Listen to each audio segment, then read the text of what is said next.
Adam, are you saying a few words at the beginning?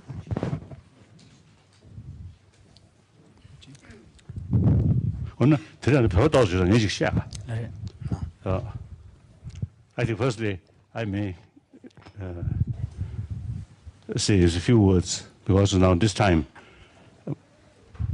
more Tibetans, isn't it?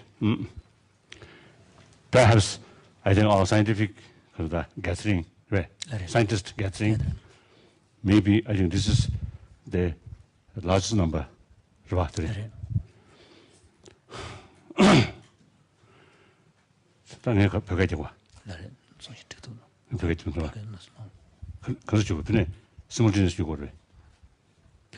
I speak Tibetan, then who will translate?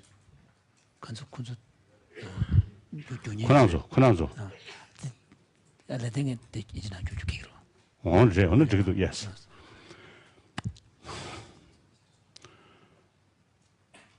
At the beginning,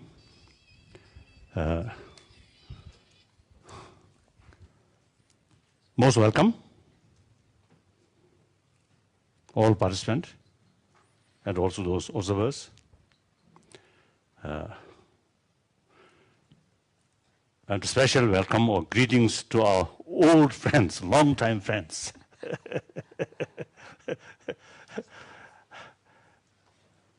I think at the moment we reach certain sort of level.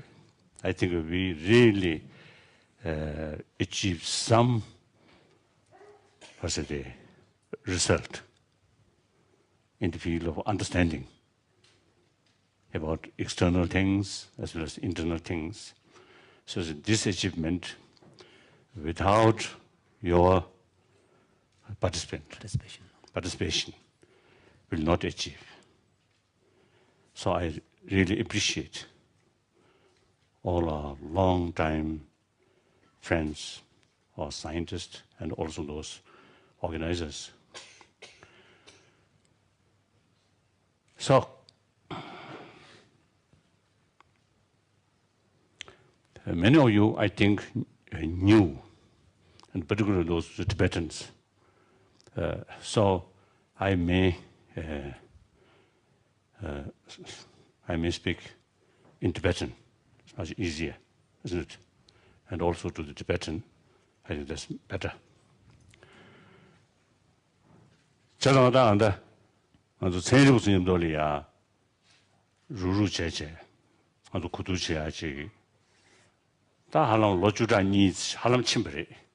It's been about 2 decades now since we began this kind of conversations with scientists.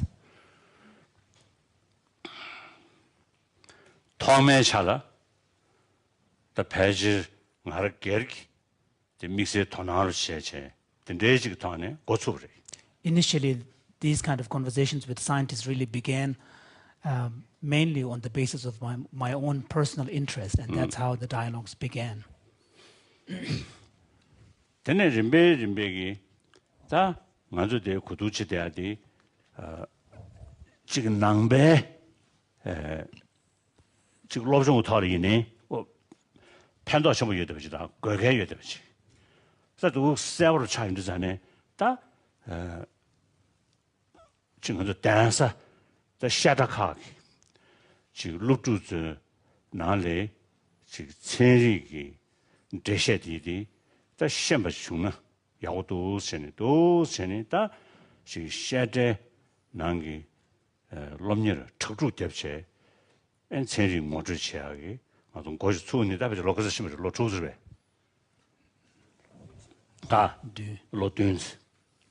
So, as one of the results of these ongoing conversations, which began initially out of my own personal interest, was that it became increasingly clear that this kind of scientific exposure to the scientific worldview would be very important and also beneficial for my Buddhist colleagues, and particularly in the academic centers of Buddhist learning.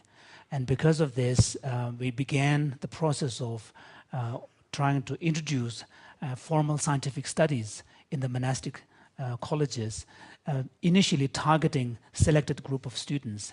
And it has now been about 7 years since that kind of education began. 다 샤르즈 나리아 다 시제 로생 나로리아 체리 로좀 돼야지 당중 고지 주국이 있어 디고를 님십셔야지 당중 다 신년 고지 초용기. So of course the discussions began about how best to introduce formally within the curriculum of the monastic academic centers where they have study programs, the scientific education.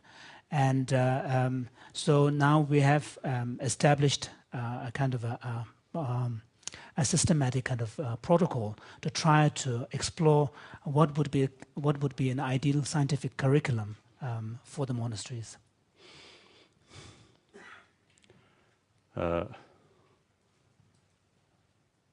다 갈래갈래 나몽 안 줘한데 가서 우리 그게 배설로야디디 텍스트디 대학해외 흉제 재상도 배배科军리야 대학 커부전에서 지금 셔서요다 죄송합니다 아주 기겐디데 대학 커부전 차되게 하래 다양 기겐 사업지기 기겐 곱스전에서 아주 배지도 처비요다. So, and gradually, as formal scientific educations will be established in the monastic curriculum, and then perhaps there will come a time when we will look at the scientist in a similar manner that the Tibetans used to look at the great Indian masters, the authors of the great classics. There was even an expression that the Indian masters with mustache and beard. So similarly, maybe there will be a time when we will refer to the scientist masters with blonde hair.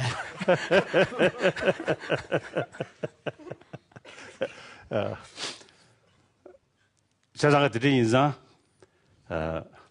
될 때 다 벌금는 거죠. 롬녀를 고소 가셔 다들 용되게 요래. 다 단위 탱대 다 롬녀를 그러다 몽구스레 요래. 에 나가는 식 러주 현지 가셔지 대창아 패쇼스시.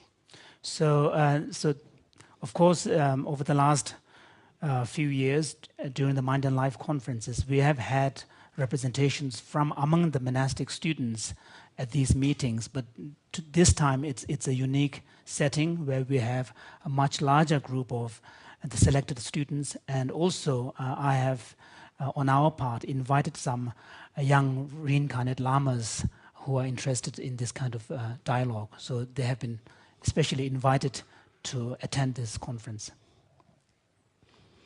And 사자는 요 그래한다. 사자는 이니죠. 그님바. 자님베. 디샤. 초낭. From Sakya College. Chonang. Chonang School. 디샤.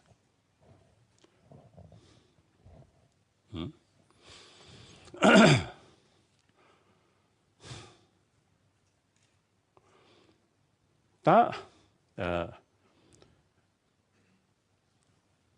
지단배나 다고 직신입지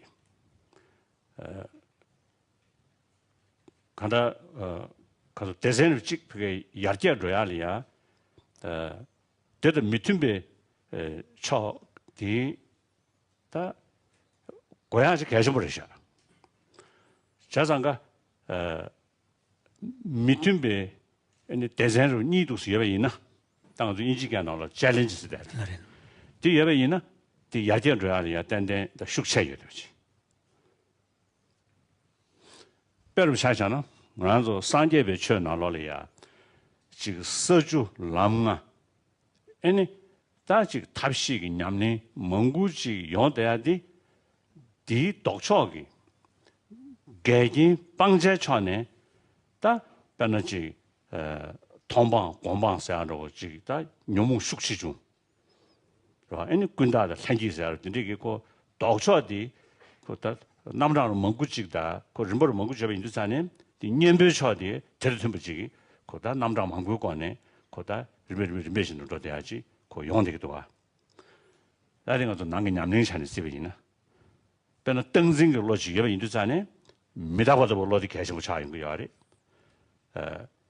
senji tenyi senji nangshin shukshib shibshib indu zane senji nangshin doktogi mixage gi koda ya 탑시되고 가지고 저기요 하래. 그래서 간다 뒤디 동대 처지 그 유럽인도 그 밑에 처니 유럽인도잖아요.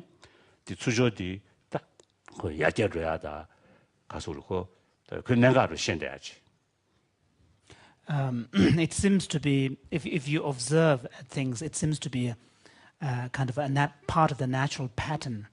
That, for example, when there are two challenging forces, then and this kind of challenges really seem to mutually contribute to each other's growth and development, whether it is in the realm of ideas or in the natural world. And particularly in the context of the Buddhist tradition, if you look at the taxonomy of various practices, the antidotes, the counter factors that are presented in the text, they seem to be so varied. And the reason why they are so varied is what they are trying to address, the problem and the challenges posed by these realities of the mental problems are so varied. You therefore see a much more complex and comprehensive approaches, even in the psychological and mental domain. So when they meet together, then you have development and growth. So that seems to be the same case even in the domain of ideas as well. 다 지금 떠르고 남샤나 집이나 배지 세브샤르샤 좀 된데 다그 셰슈디 그게 떠르고 밑으로 여인도잖아요.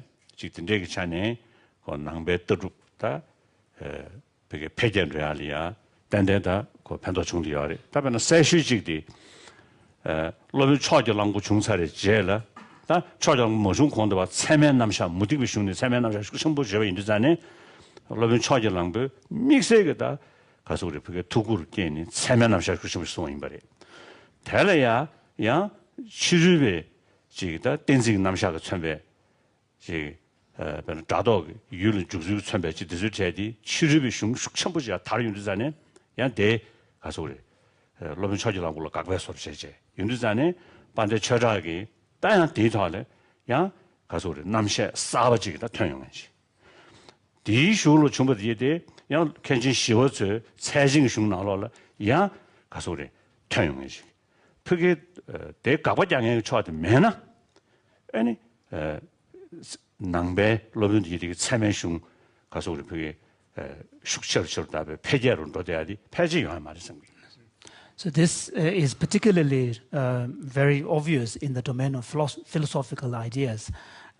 If you look at the historical development of Buddhist thought, Buddha appeared in a cultural milieu where there were existing rival worldviews, and as a result of this, there's a much greater sophistication in the Buddha's teaching with the strong philosophical perspectives presented in them. So you can already see right at the beginning of the birth of Buddhism, this kind of interface with different philosophical ideas was an important part of the development. And later, when you especially look in the field of epistemology, then you can see that in the 5th century, Dignaga, if you look at Dignaga's writing, it is obvious that the sophistication in Dignaga's epistemological positions and ideas and arguments really was heavily contingent upon the presence of there being non-Buddhist epistemologists and philosophers to which Dignaga is responding to, and which has made his own views much more sophisticated and developed.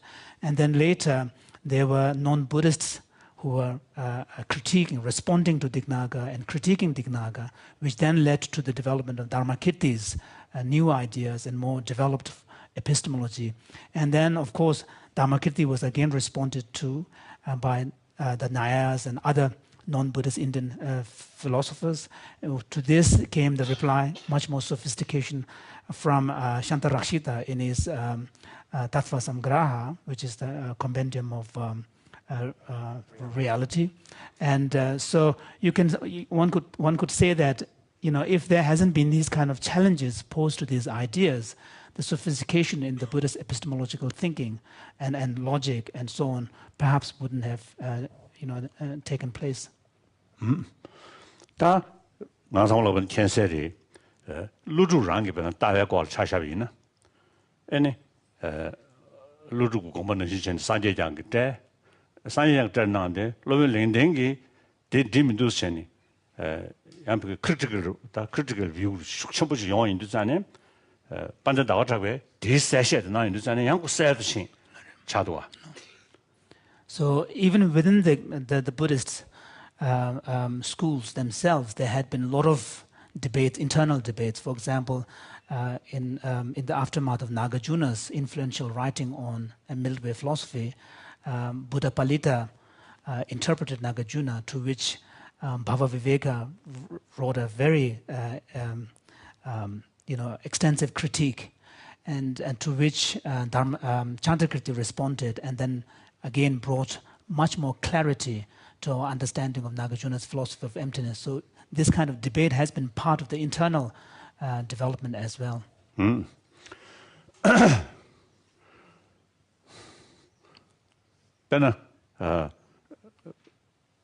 tenju, but the tenju, yanchi, can to move in the Mongoose turn the Paji Semzambe.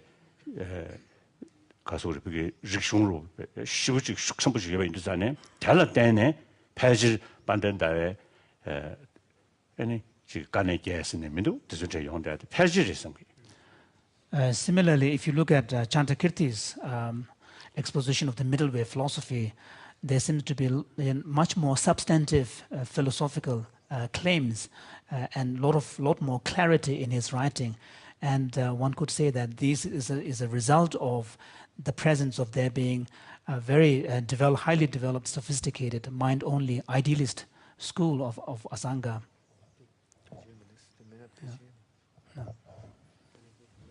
Yeah. For example, Chandrakirti lists very unique positions of Prasangika schools, such as the 8 difficult points and so on.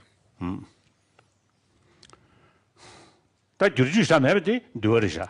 정아도 탐제 캠발로 차서로 저 탐제 캠발 그네 주의로 다 좀 전에 까나서 코르마도다 론이동 축제스들이냐다 다가나도 주주레마도데 이스라잔 요드라멜다. So one area of Buddhist teaching and thought and practice that is perhaps exception is the realm of monastic codes, which seem to have remained pretty much unchanged since 2,500 years ago. 저들하게다 타제 숨쉬고 걸어마도 대간주 시라시라 자스기면도. 대지구에 제가 야마르바다. So and the monastic codes and the monastic discipline is pretty much based on what has been laid down during the Buddha's time. And there doesn't seem to be much room for modifications and changes. And His Holiness was saying earlier that even the text of the monastic discipline begins with a homage to the omniscient mind, suggesting that it's only the omniscient who is able to figure out all the minute details of the rules.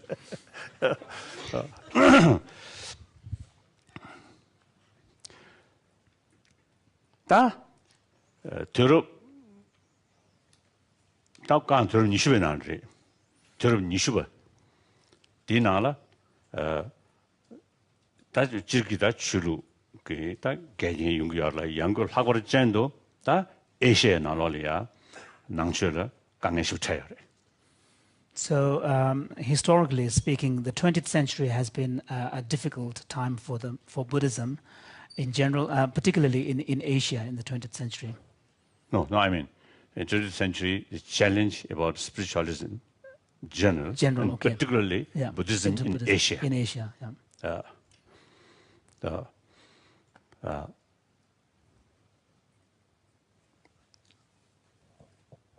That they are the gain the rignic political nature. Then I got a Sorry, I misunderstood. His Holiness was saying that in 20th century, religions in general, spirituality in general, and Buddhism in particular in Asia had to face a lot of challenges. And generally there seem to be two kinds of challenges to the spirituality. One is a political nature, but that is something else. That's not serious. Like in Soviet Union, former Soviet Union, and they completely destroyed Buddha Dharma in Mongolia or part of Soviet Union. But that's political. So as soon as the political situation changed, you see, the faith revive very easily, very quickly. Now, like in people from China also, similar. That doesn't matter. Now the important is some scientific concept. The changing tone. That challenge is the changing tone. So the second source of, second potential source of challenge for spirituality and Buddhism in particular in Asia is from the scientific side. That the Buddhism gani shabe that the kuduches ji rabe sorchi kuduches logi dengeng ro rabe sorchi. So from the Buddhist point of view, the fact particularly Sanskrit tradition, Nalanda tradition.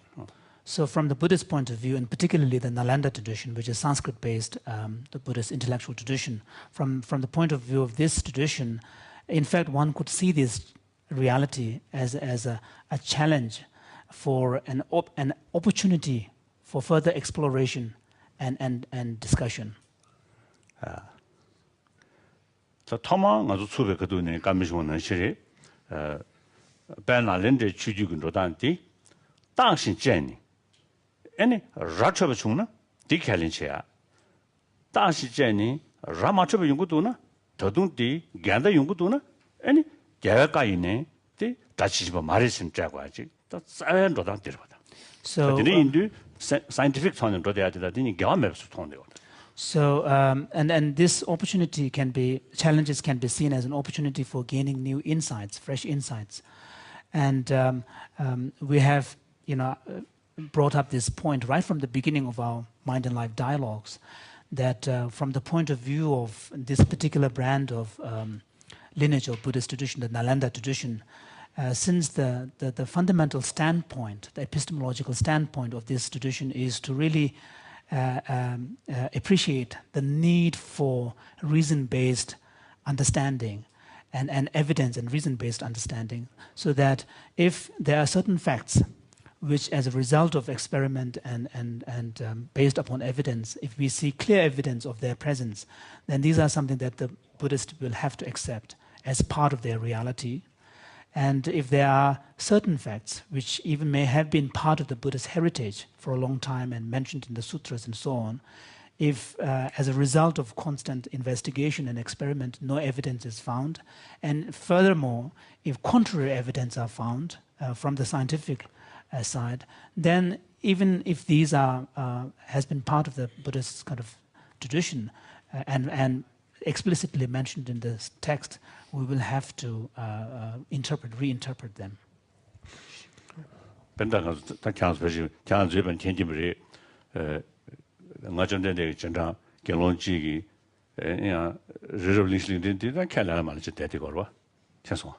So most of you monks already are familiar that I, as a Buddhist who is a Buddhist monk, a follower of Buddha Shakyamuni, of course, when it comes to the cosmology based on Mount Meru, I have qualms and I don't accept it.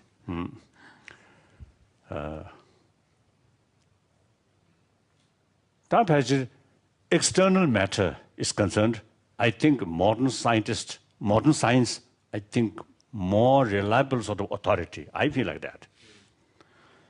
Now, as far as internal matter, emotion or mind, now that field, perhaps the Buddhist, like one of ancient Indian thought, I think long experience and long history. So maybe some potential to contribute understanding about emotion or mind, and also how to deal the sophisticated emotions. So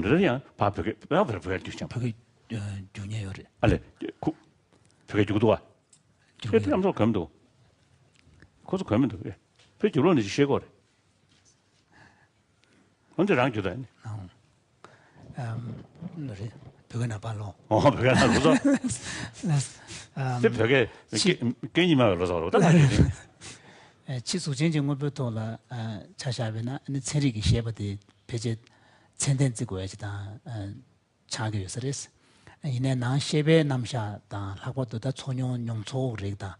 아니 셰베 다 가서 욕도 차고 근데 남샤도 돌이야 남뱅어네 셰베도 주 오다 개발다. 진너를 기타 자가게 가서 그랬다. 레시죠. 제라도 지나라 그 자가게 시지다. 지라도 네 남베 슝기토네 and the Sheja to the Shebe Namshar, more Kebare, and Laboto Choa than your way, Nizudikita, and Zulia, Donlenchitanda, and it to Tablamgaton, Jordan to Tola, and Nambengo and Sheba, things up your Batikiti, Luju Mambo Yube, and the Sheba Yan sons and the Dicton and Silicotola Pa, Ya Logia Papu to egg, and Coco Unishi. Yes. So that deal, she's in that out of that literary. 단 내단 내지금 거네 다 안도도 아저다 세르군님 돌이야 다 로망 그신을 투두체 냠뇽 베르체 다디 아저다 미 개발 리송지기 때 믹스에 토나 예배 토네 그게다 가서 우리 구두체하다 졸린체대 멤버 다 다자 at least Tibetan Buddhist monastic institution, right? No. Monastics name to that. Learning center diede that Mongbalia dinal dan ganki waji. Yes. So His Holiness was explaining that this is the broad framework within which the conversations between science and Buddhism in the manner of mind and life dialogues have taken place with these kind of basic understandings and aspirations. And so now, after these experiences, we have to understand that this kind of dialogue should no longer be seen as taking place as a result of some individuals who have this kind of passion and coming together once in a while to discuss this, but rather now, at least on the part of the Tibetan Buddhist tradition, the tradition as a whole, especially those that are represented by the monastic academic learning centers, should really take the responsibility to ensure that this part of knowledge becomes part of their cultural and intellectual heritage. 된들 대한데 루주 자도 부수강 더 루주 자도 가셔 제가 가발레티 아래 자도 믹스에 거수요 땅에 라자야다 지금 미유로가 땅아주 배주시대야돼 낭추게 떠주 시세디 저준장장기 지금 모노플레이스로 제제 저준장장 쓰는데 아주 자원이 레야 말이야 다 저준장장 쓰는데 아주 뇌에 되는지 뇌에 되는데 그 저준장장 쓰는 거마다 장서 배다데 drop secret이다 레마도 셴 더디 되는다 응원배 되는사 디디기 로종샤디 자스리 야면 버친 로종샤가디 할레베 개침부르샤 당아주 미나나네 기시턴고도 다 민기시더기는 미신디 간다 미저 포면 알아네 다 기시 셰제 롱 용야디 베케침부르샤. So at this meeting we have a unique presence of another group. We have some selected students from Tibetan Children's Village as attending as observers here. So I would like to extend to them a special welcome. And as a lay person, right? Yeah. And also one of the reasons which I have invited them here is to really emphasize the point that so far as the Buddhist intellectual and philosophical heritage is concerned, and we should now change our attitude so that they are no longer seen as special purview or monopolized area of monastic members. They should be really seen as part of the common heritage, intellectual heritage of Tibetan community as a whole. And of course, if you look at the spiritual kind of collection of the Buddha's teaching, you have the collection of monastic discipline, you have the collection of the discourses that deal with practices, and then you have the collection of Abhidhamma, that's kind of psychology and phenomenology. So in these three, among these three baskets, so far as the monastic discipline is concerned, that is top secret. It's only it's the purview of only the monastic members. So you lay people have nothing to do with this. You don't need to even bother. But as for the remaining two that deal with philosophy and intellectual tradition and epistemological thinkings and so on, these really should be made part of the common heritage, so that at some point we will be able to see lay geshes. Whether or not we use that exactly the same title is another matter, but I would like to see, my hope is to see lay educated Tibetans who have that level of classical Buddhist knowledge. Then lastly, me personally, when we start this work, my age, I think around 50, 51, 52, like that. Now 72. So perhaps next 10 years, and after 80s, maybe too old. I don't know. So naturally, it is time now to look younger generation. I think our generation, I think we already made some foundation. Now further development, further progress, I think both sides, scientists as well as Buddhist scholars, cite also. Now those younger generation, like Gamma Rinpoche and some other, so the Kundalini Rinpoche, like that, now they should carry eventually the main responsibility.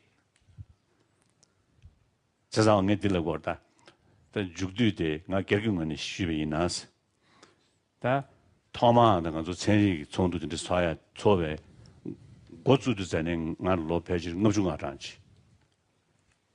Kamne tang gochu bre. Dan taja lo dijuna le de yari. Dan jungdur lo jura jiksi peji 두슨 돌아 가버리. 되네 로이다 계주야 개인이잖아요. 다 배지 하장한다. 개배서지 배지 저기 와리. 자기네 인도잖아요. 다 가다 거인의 수준이 다다네. 다 체직이 찬이네. 그러나서다 벽이다. 지 가서 우리 그게 좀 더 마우 중간에 이내리. 딱 가다가 좀 지금 미럽지마.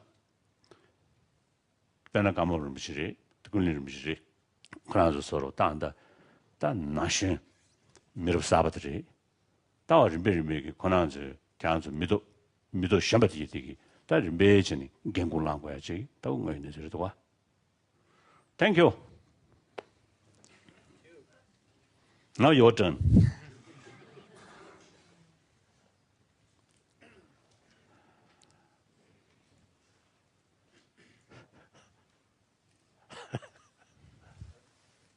Thank you very much, Your Holiness, and thank you so much for hosting us all these years and for being such a wonderful partner in this endeavor.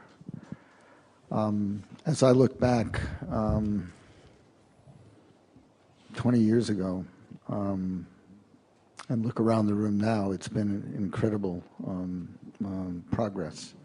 Not only what we see in this room, but more importantly, I think, what has been created outside of this room in regard to the research that, the collaborative research that is being pioneered in laboratories of these scientists and other scientists. And in the same way that you have invited next generation people here, we have a few next generation scientists here that have been working with us for a number of years. I think you remember Antoine Lutz from Francisco's laboratory. Yes, and we've also got Brent Field here from Princeton University, Right. who has been working steadily. And we, and Tanya, who Wolf Singer's daughter, who is working in Zurich. It's the daughter of Wolf Singer here. Wolf Singer German.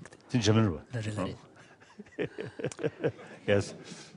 And Your Holiness knows that in 2004 we started the Mind and Life Summer Research Institute, where we have 150 young scientists and also older scientists coming together once a year for a week to explore collaboratively. And it's not just scientists, but with contemplatives, and really trying to build these new fields now of contemplative neuroscience, contemplative clinical science, and contemplative studies.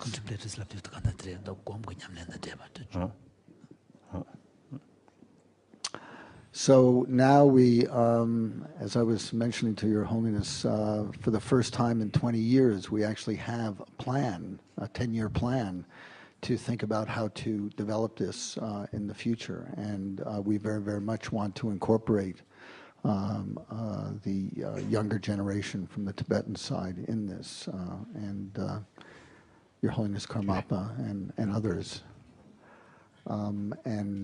This, as I was sitting here, I was thinking about how we can do that more effectively, and that would be one of the things that we take on. So as we enter into our third decade of this, I look to incredible fruitfulness from the foundation that we have developed, and with Your Holiness's continued support and commitment, and the support and commitment from the scientists, both older scientists and younger scientists, and the contemplatives and monks, I think that we will be able to have a tremendous impact on the world. And I reflect on Your Holiness's request in the year 2000, when Your Holiness asked that we examine these practices that have been developed in the Buddhist and other contemplative fields to determine benefit on brain and behavior, and with the purpose of finding ways to teach those practices in the secular environment so that more people in the world can use them. And that is our goal, and that is our mission, and that is our desire.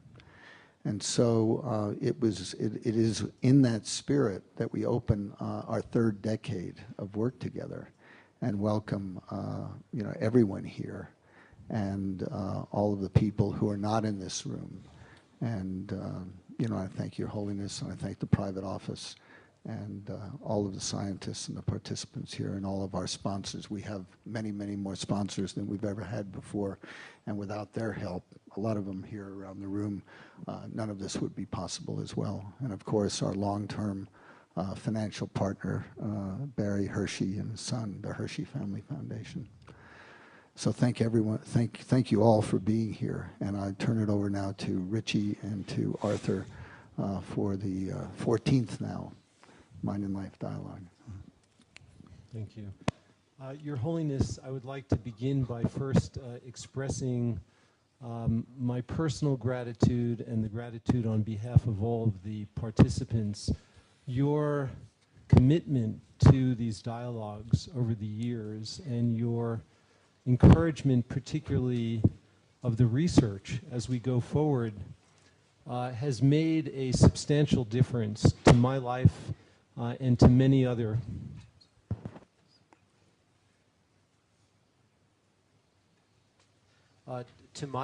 as well as to many other scientists in the West. The impact that this work is having, I think, now is greater than it's ever been, and we are seeing its effects in institutions of medicine, in the educational institutions, and in the funding agencies in the United States, which are now becoming open to this work on the impact of contemplative practice for the first time. And much of the work is really stimulated by Your Holiness's encouragement, and so I think it has been very, very crucial, and for that I'm deeply thankful for your involvement. I'd like to begin the meeting by just reflecting. I am from the Jewish tradition, and we just had Passover. And we have Passover Seder. And at the Passover Seder, we ask, why is this night different from all other nights of the year? And I'd like to begin by asking, how is this meeting different from all other Mind and Life meetings that we've had? No.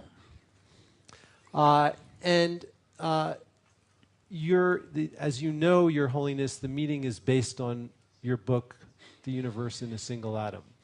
And in this book, you have, I think, gone further than you have ever gone in public before in both recognizing and appreciating the importance of science, but also challenging us and articulating the Buddhist view of reality in a way which highlights the convergences and also the divergences with modern scientific understanding.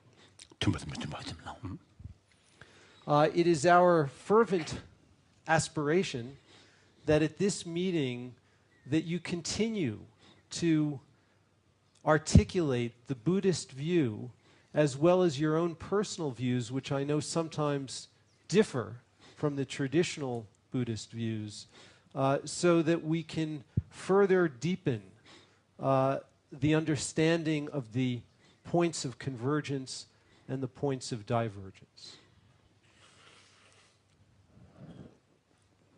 We believe that this dialogue has the potential of being the most significant dialogue that we've had because we feel that since you have articulated the Buddhist view in your book, that we can discuss this in the open really for the first time with the scientists in this way. This is something that hasn't happened before in a Mind and Life dialogue. And so it is our hope that we can continue to deepen this process over the next several days.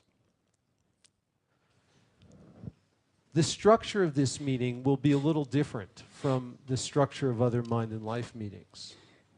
There will be more presentations, but much shorter. And they will be focused on issues that were presented in the book. So we're using the universe as a single atom as a springboard, as a springboard.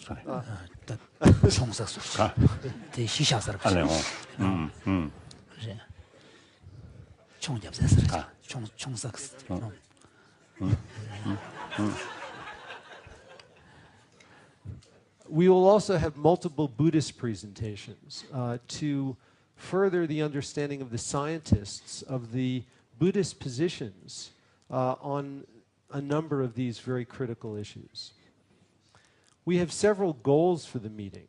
The first goal is to develop a clearer understanding of the points of convergence and divergence.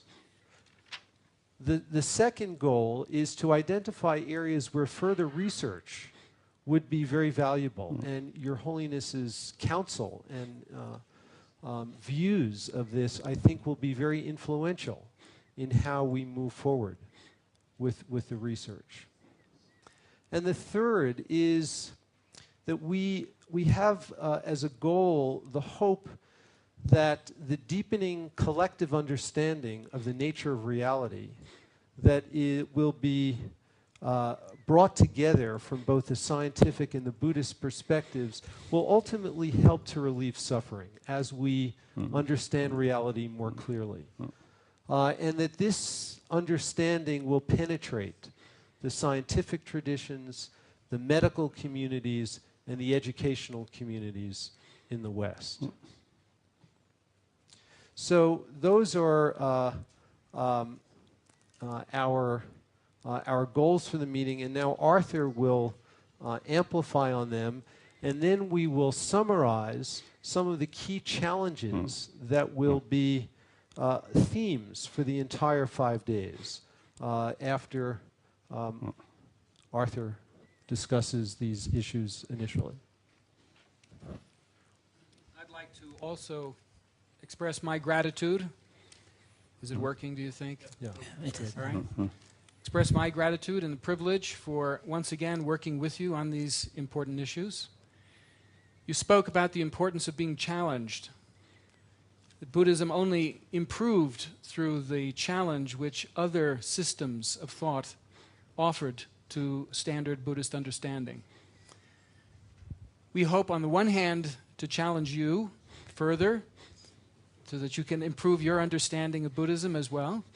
But we look forward to you challenging us.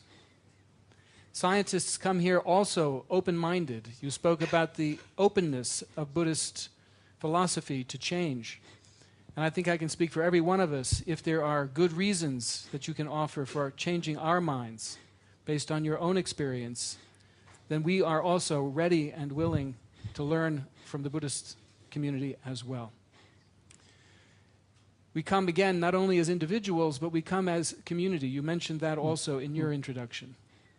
Your book, for example, I teach out of your book to a group of 40 students, and they gain great benefit by looking at exactly this dialogue between a worldview in Buddhist philosophy and the scientific view.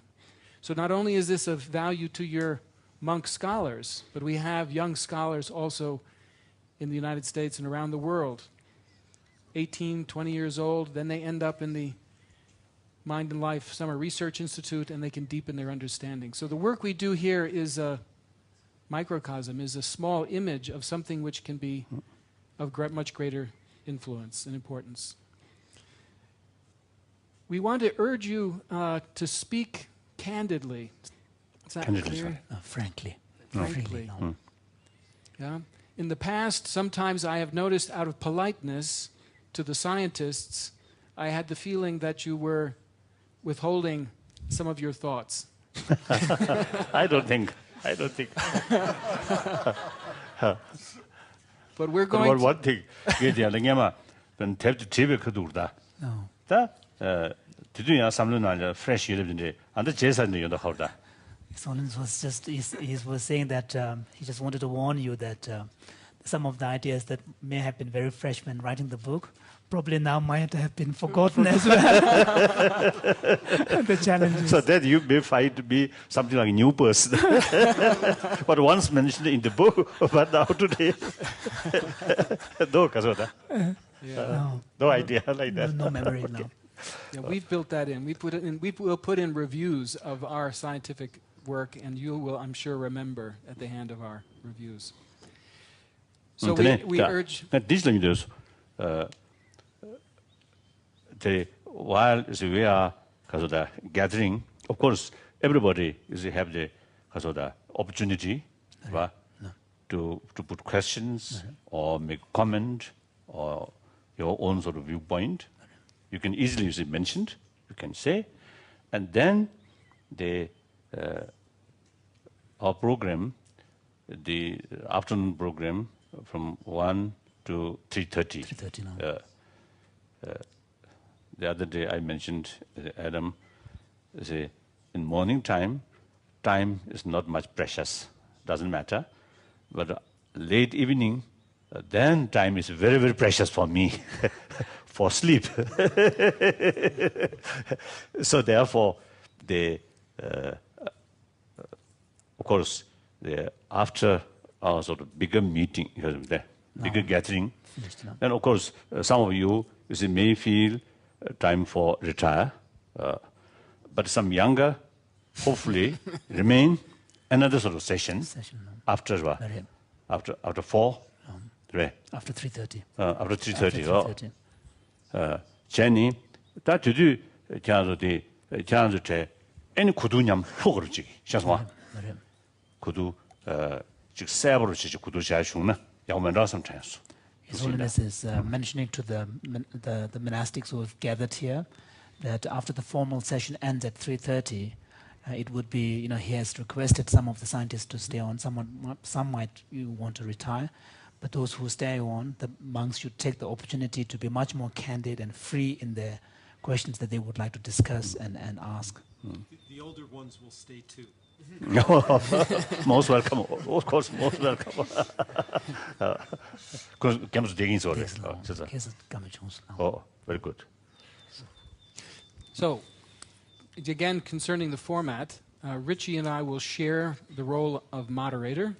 I will moderate the first 2 days on physics and astrophysics, and Richie will moderate the last 3 days, which deal more with biology and the mind sciences, consciousness, neuroscience, and the like. And to begin with, we would like to share with you, as Richie said, a certain number of, as it were, key challenges. First, from the standpoint of physics and astrophysics, and then from the area of consciousness research that Richie will be speaking to. So why don't we turn this up. So here we have some of the overarching themes which we'll come back to again and again during the course of our time together. This is not meant to be an exhaustive list, but nonetheless will give an idea to you and to the other monks as to what we hope to accomplish in part. One of the themes which you may remember was very important to you was the theme of randomness in quantum mechanics, a kind of deep, fundamental, objective randomness in quantum mechanics, and the whole principle of causality, which is so central to your thinking. We'd like to deepen...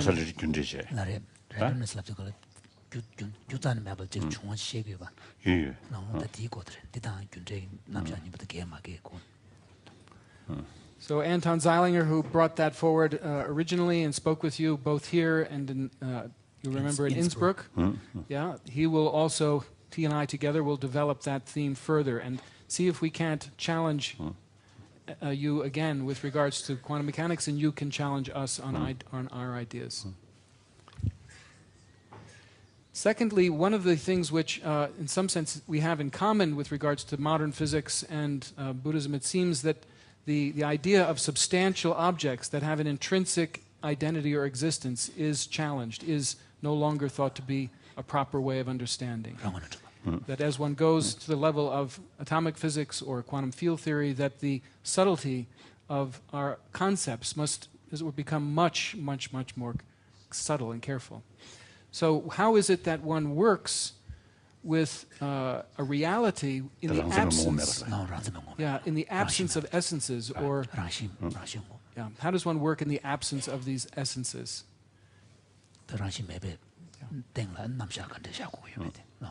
One strategy which seems to be in the air, which seems to be undertaken now, is what is sometimes called a relational ontology. As opposed to single objects, unique and cut off from the world, we now understand objects as constituted out of their connections, their relationships. So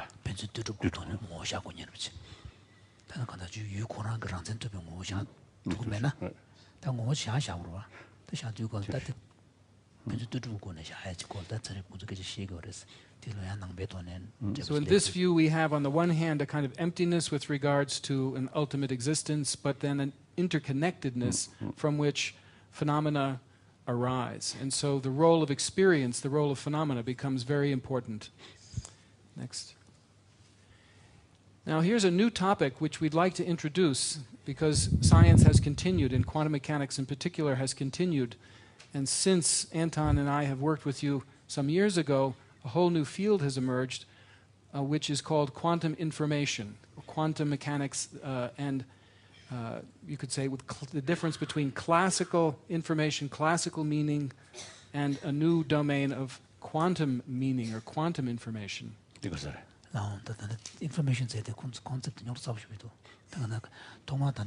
Innsbruck the quantum convention the jumbo shugulia the field sabachi design sabachi chungyoris the quantum informations information machine jail so can you briefly okay we're going to describe it in detail this afternoon or tomorrow morning.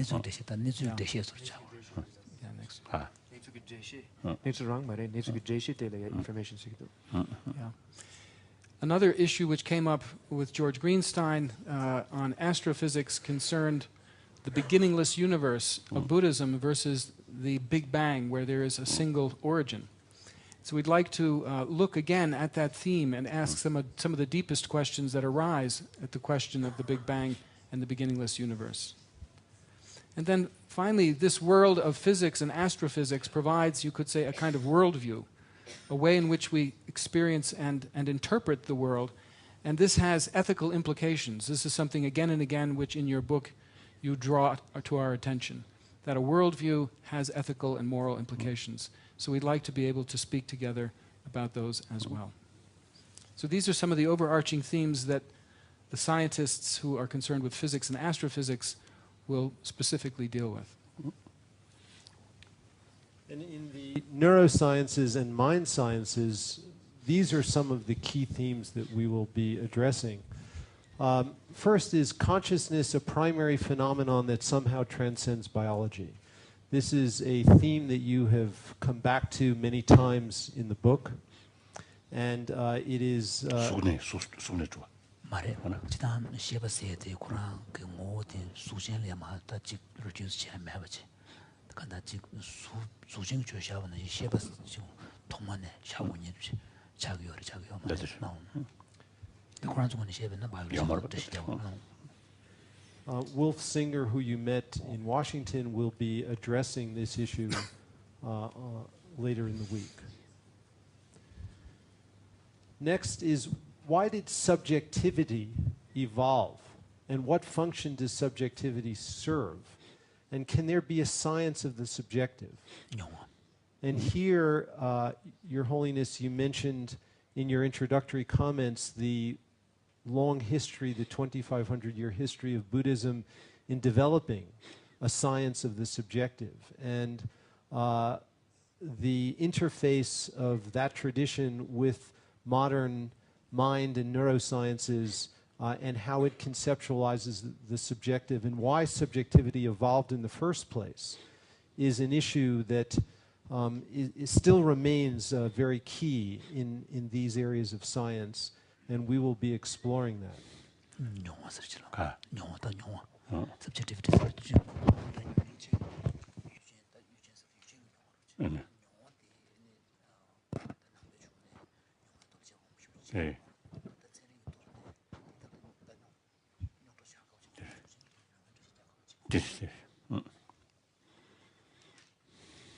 In your book, you challenge us with your thoughts about evolutionary theory and questioning whether evolutionary theory really provides an adequate account of altruism.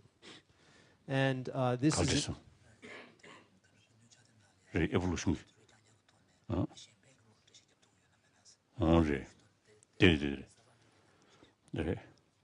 Yes.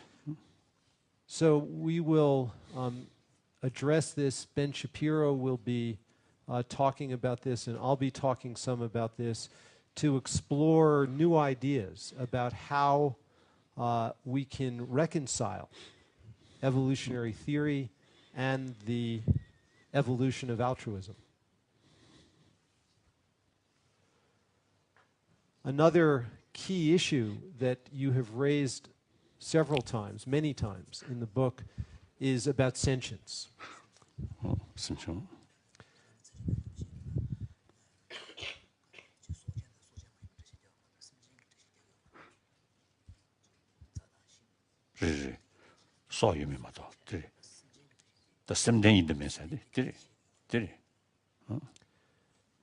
This is a key issue in the life sciences and the neurosciences, and it also has profound ethical implications.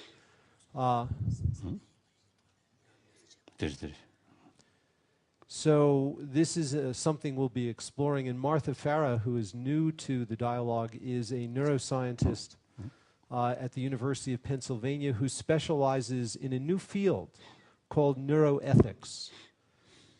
And so we will be exploring the ethical implications of this. Another important question which was raised in the book is, are there limitations on mental development that are in any way comparable to the limits in the development of other skills? Or is mental development unlimited?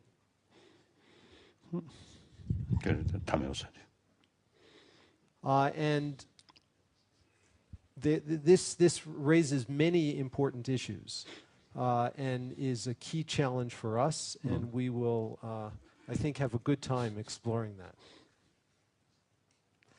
And finally, on what basis might we hope for an integration of science and spirituality, and in what ways should they remain independent?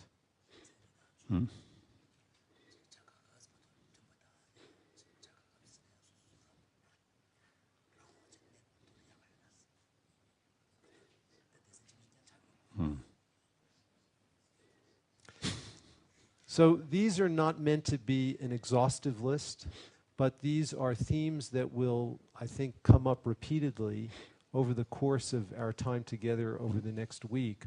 And they're all themes that you have been so precise and sharp in challenging the scientific view. And we have thought a lot about this. We have had several meetings together to prepare for this, and it's been already a very rich dialogue. And so we're very eager to jump in and to begin exploring. And we will now start with Evan Thompson, a philosopher who works on the philosophy of mind, who will introduce for us some of the key philosophical issues that will be explored throughout the week. So I don't think we'll solve them this morning, but we'll at least raise them in Evan's presentation. So with that, I will switch seats with my colleague. Thank you.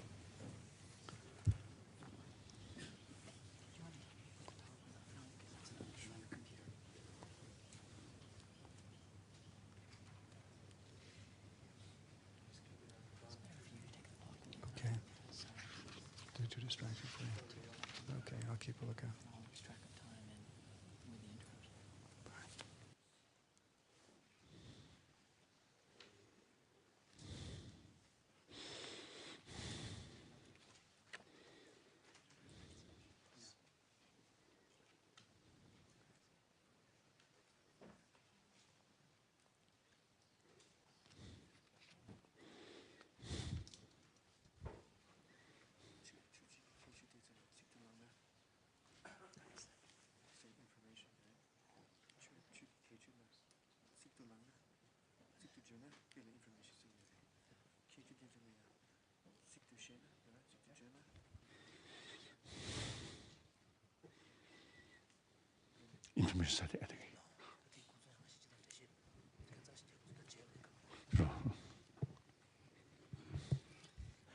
I'd like to begin by saying that it's a great pleasure and honor to be able to present this material to you.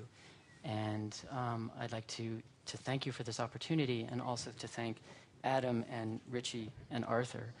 And I would also like to say that as a philosopher, it's a special privilege to be able to present Western philosophical ideas in front of all of the monks and representatives of this great Nalanda tradition of philosophy, which is one of the finest traditions of philosophy in world philosophy. So this is a special pleasure for me.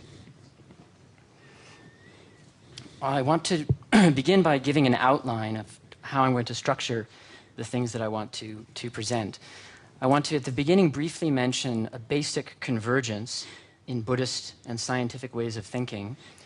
Then I want to focus on a critical divergence that you mention in your book having to do with the nature of consciousness. Then I want to explore that divergence in some detail, some depth. And towards the end, raise a question about the limits of scientific knowledge, particularly with regard to consciousness. And then I would like to end with some open questions that are really meant to be questions for the entire week. So with regard to the basic convergence, there's 2 points I'd like to emphasize. One has to do with method, that in both science and Buddhism, we see a commitment to the primacy of observation and to critical investigation. And with regard to the view of reality, in both we see a view in which reality, including the mind, is a causal network of interdependent or dependently related events.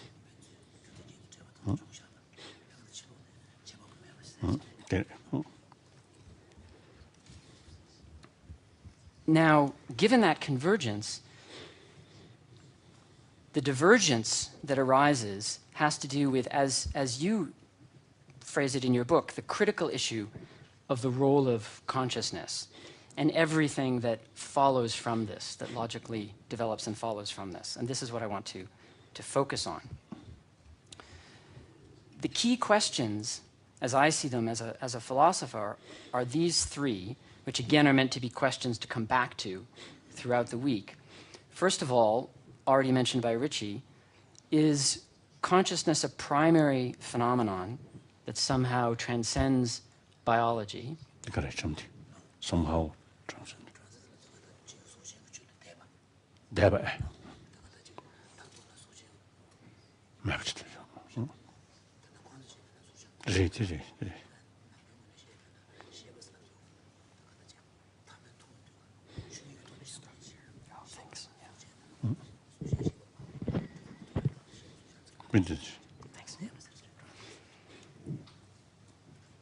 Secondly, is our scientific view of causality too limited to the physical, excluding consciousness, intention, karma, from the Buddhist point of view?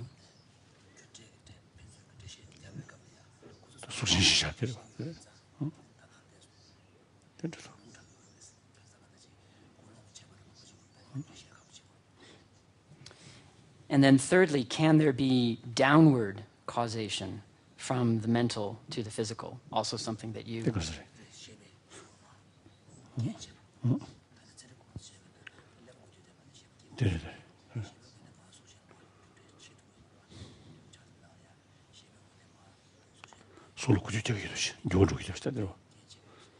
This is a question that is raised in your book, and as I recall, came up in some of your discussions with neuroscientists.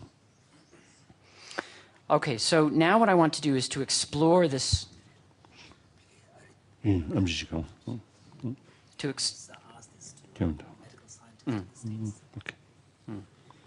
So what I'd like to do now is to explore this divergence in a little bit more depth. In both Buddhism and mind-brain science, we have an agreement that subjective mental phenomena exist and that first-person experience, say introspection, for example, provides a unique way to access, to gain access to these phenomena. So there's an agreement there.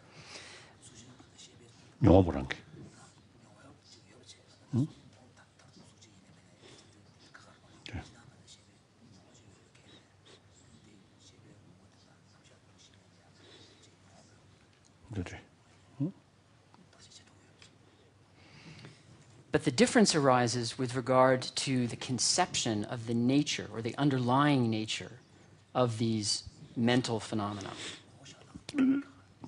Yes.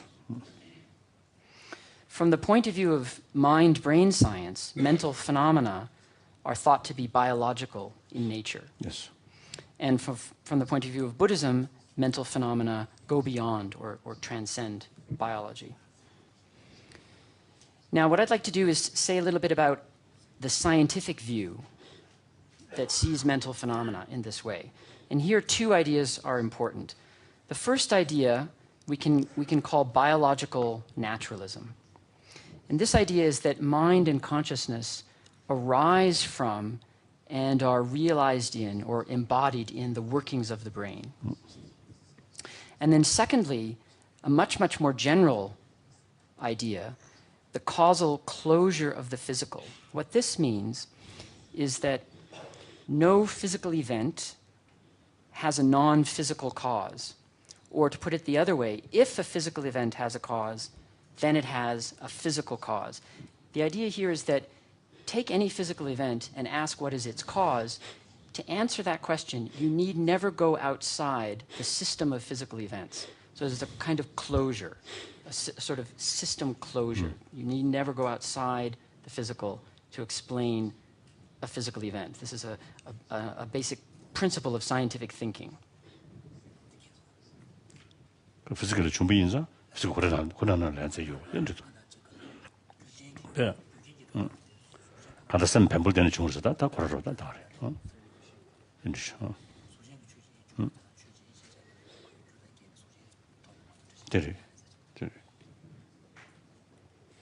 Now, we could ask, what is the status of these two theses, these two principles?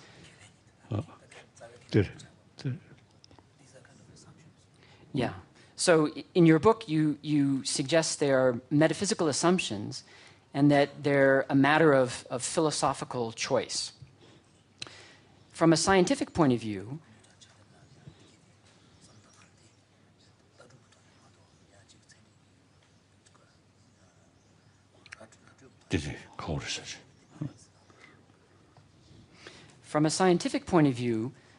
they would also be considered to be working assumptions, and I'll explain in a minute what that means, working assumptions that guide investigation, that guide how we look at things, and for which we have evidence, for which we have inductive or scientific evidence. So let me outline the structure of that thinking here in the case of consciousness. So the working assumption would be that consciousness arises from the workings of the brain, and we could look at that from the point of view of evolution, different forms of animal life, and we could look at that from the point of view of individual development, the development of the fetus and infant and child and into an adult. That's the working assumption. Then the evidence, this is a very simplified way of presenting the evidence, but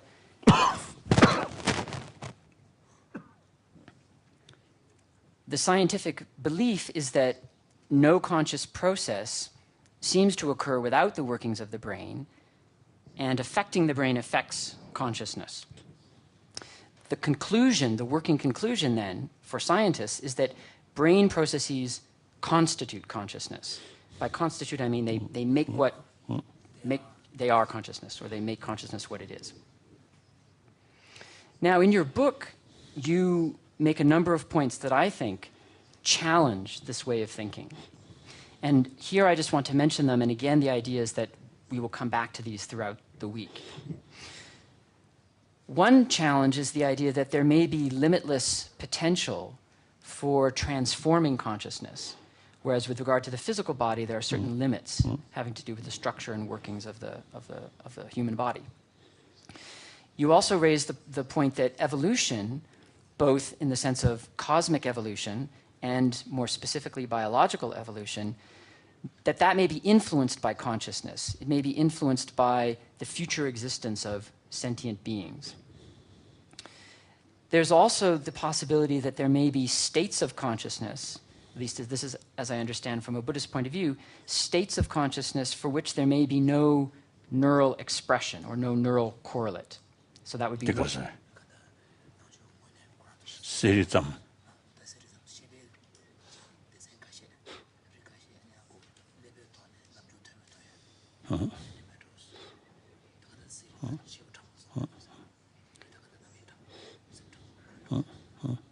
So this would be one way in which consciousness transcends biology. And of course, closely related to that is the Buddhist idea of rebirth and the mental continuum that is not a biological continuum. And then finally, one that I would like to spend a few moments just now talking about is the idea of mental downward causation.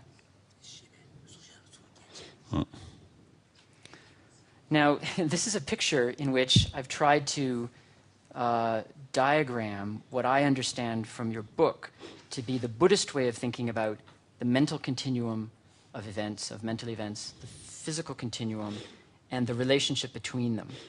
So, as examples of mental events, we could have the intention to lift the foot or raise the foot, say in walking, and then followed by the awareness of the lifting. So this would belong to the mental continuum. And as you say, the causal relation there is substantive, that is, that the awareness and the intention have the same nature as mental events.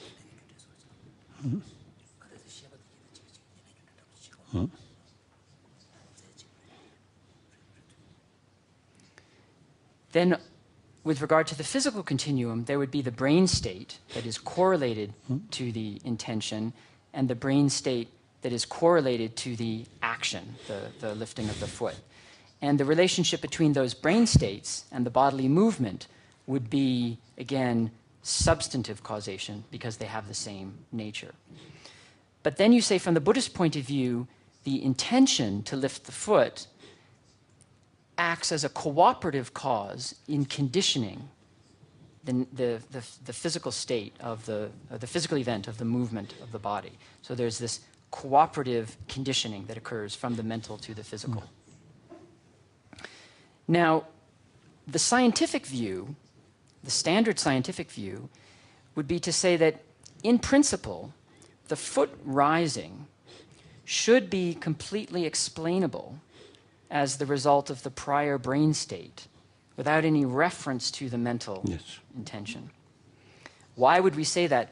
Because, and this is the principle of the causal closure of the physical, because no physical event, for example, a foot rising, has a non-physical cause. So we would appeal to the prior brain state as the physical cause. So then, from a scientific point of view, there's a problem with how can we find a place for...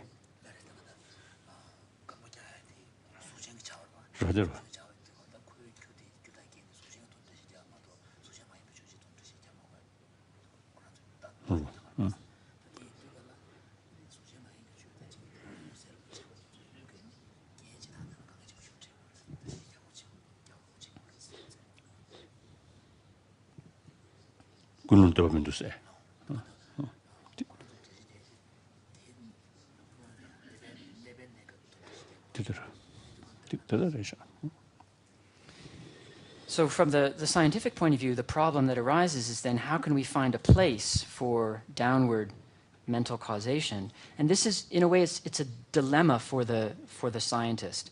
If we say we need to appeal to the mental intention, then we go outside of the closure of the physical. That's dualism. And scientists are uncomfortable with dualism. On the other hand, if we say we don't need to go outside, we just refer to the brain state, then the intention and the mind in general seems not to be causally relevant. It seems to be epiphenomenal, not to have a causal role. So it's a dilemma. It seems to be something that is present, at least our experiences of it as present, but it plays no causal role. That's epiphenomenal.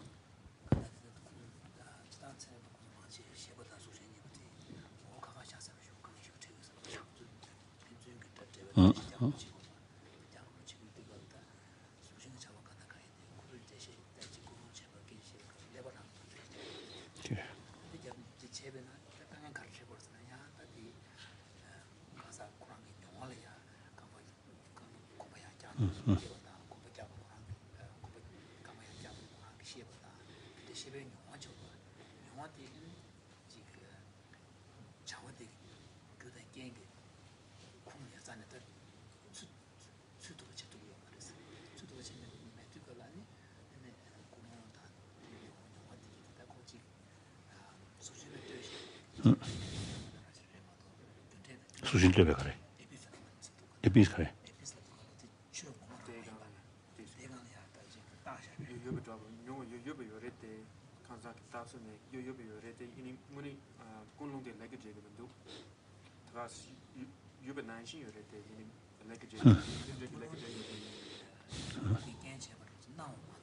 Ah, there's It's almost like a kind of illusion. Exactly. Exactly. You have a feeling that it acts as a condition. Exactly. Actually, it doesn't. Exactly. Yes. Yes. There's a psychologist. There's a psychologist who's written a book called The Illusion of Conscious Will. The idea is that it plays no role, even though it feels like it does. So Western philosophers find this dilemma very troubling, because on the one hand, there's an illusion, it seems, if we hold to the principle of the causal closure of the physical.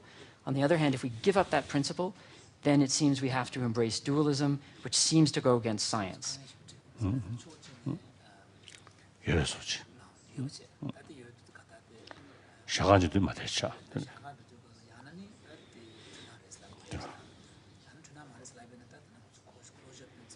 그렇듯이.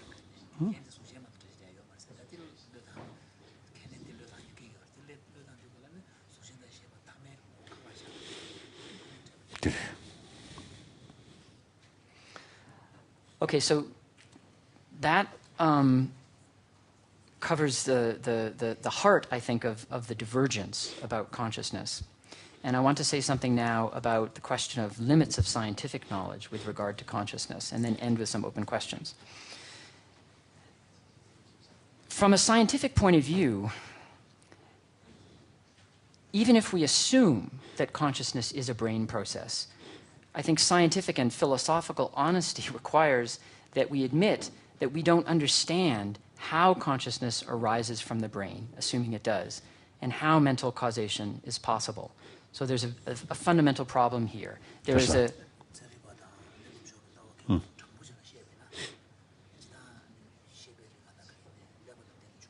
그래.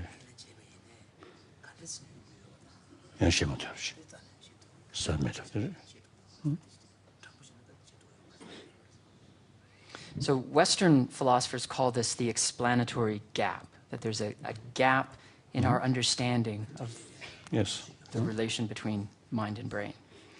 Now, there's disagreement about what this gap is.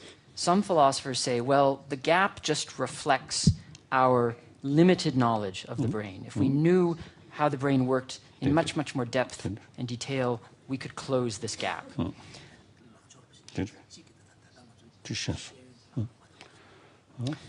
Other philosophers, though perhaps a smaller number, think that the gap reflects some basic difference in the natures of the mind and brain.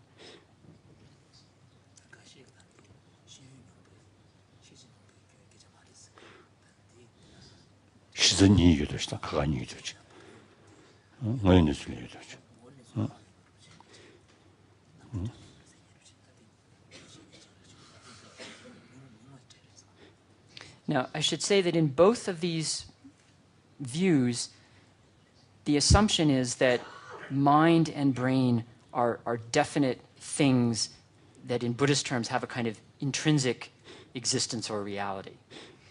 And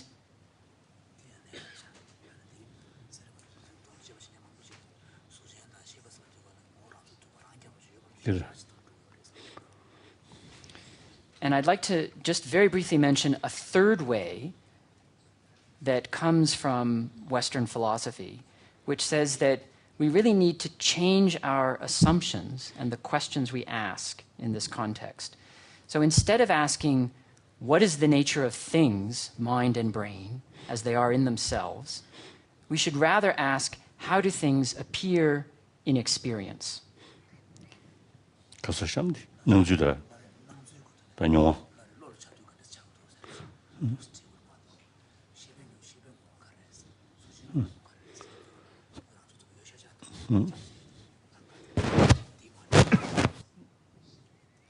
And experience here includes scientific observation, but also first-person experience.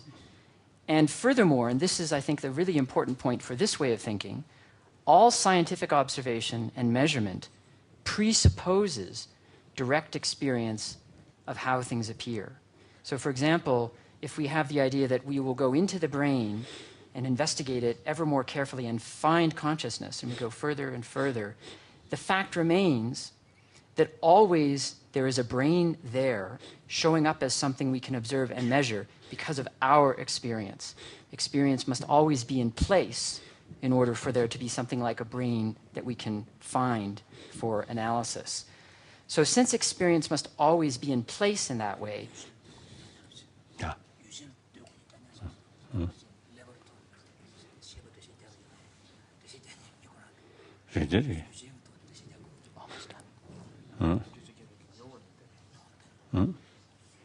so this means then that experience is irreducible in the sense that you can't ever step outside experience and reduce it to something else.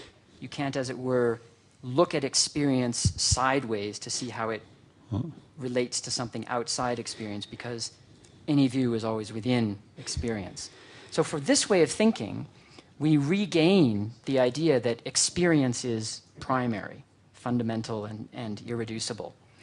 And this way of thinking in Western philosophy comes from the tradition that's called phenomenology. The main originator and exponent of this way of thinking was the philosopher Husserl, who was also a mathematician. And as you, I think, know, this idea and way of thinking was very important for Francisco in his attempt to develop what he called a neurophenomenology that would bring this way of thinking into neuroscience and into how it thinks about consciousness in the brain. So I'd like to end then with 3 open questions, or really sets of open questions. And these are meant to be questions for all of us for the entire week. So the first question is, could Buddhism allow for the possibility that the fundamental nature of mind does not transcend biological nature? Or is this impossible from a Buddhist viewpoint?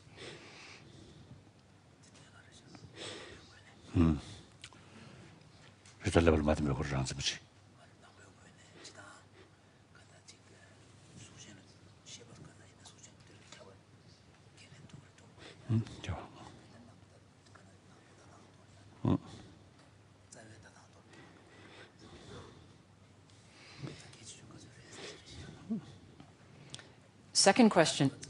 How much is at stake? Yes, right, exactly. How much is at stake?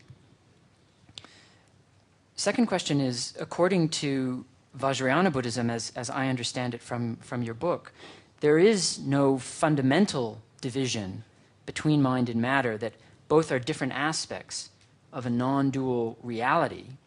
So one question is this view open?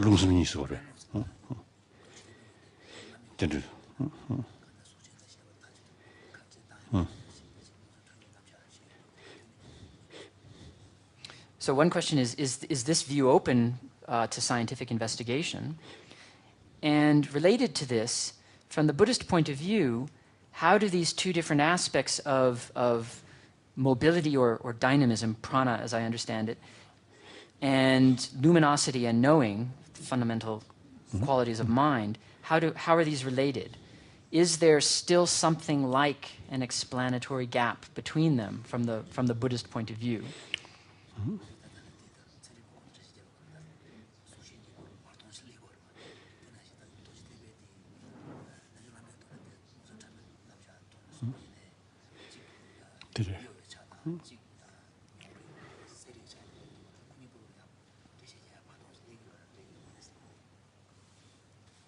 And then finally, how much can we as scientists and Buddhists bracket or set aside our own philosophical beliefs and collaborate methodologically?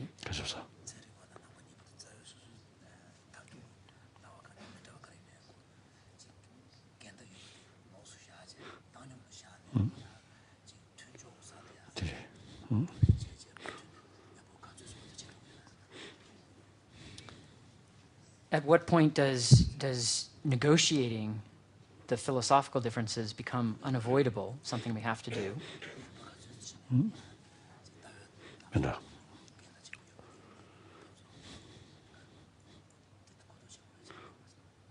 And then finally, is this alternative approach from Western phenomenology compatible with Buddhist thinking on all of these issues?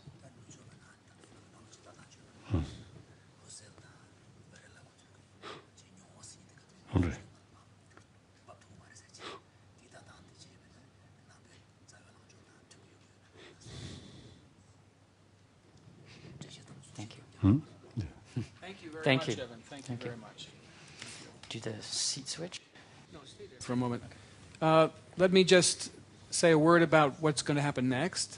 We thought at this point we would have a tea break.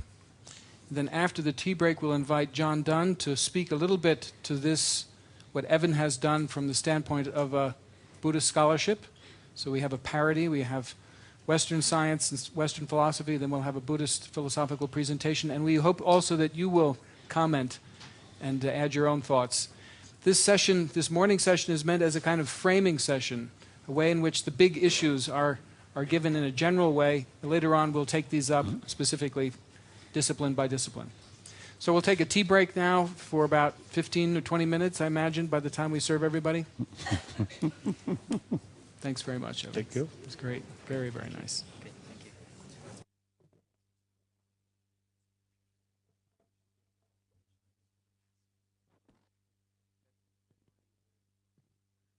Would like to emphasize during the course of our time together over these days. We have given some framing questions, said what we think is important, but of course we want to hear from you what you think is important. First we'll hear from John, and then we'll turn to you.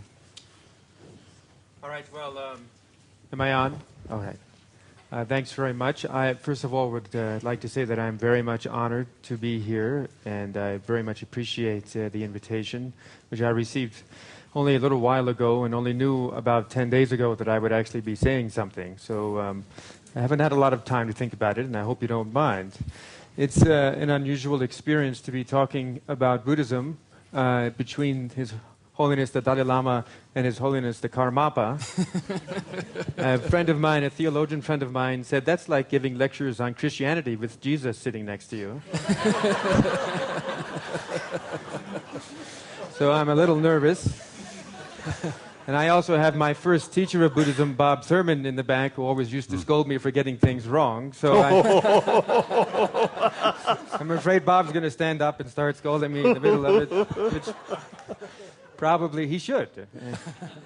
But I just want to make some comments and to clarify really what my role here is not to teach, obviously is not to explain Buddhism to His Holiness or to His Holiness the Karmapa or to any of the monks who are undoubtedly much better trained in Buddhism than I am, but rather I am a kind of conceptual translator, helping a little bit with oral translation, but primarily a kind of conceptual translator, which is a role that I fell into when I was working with Richie Davidson in Madison, Wisconsin.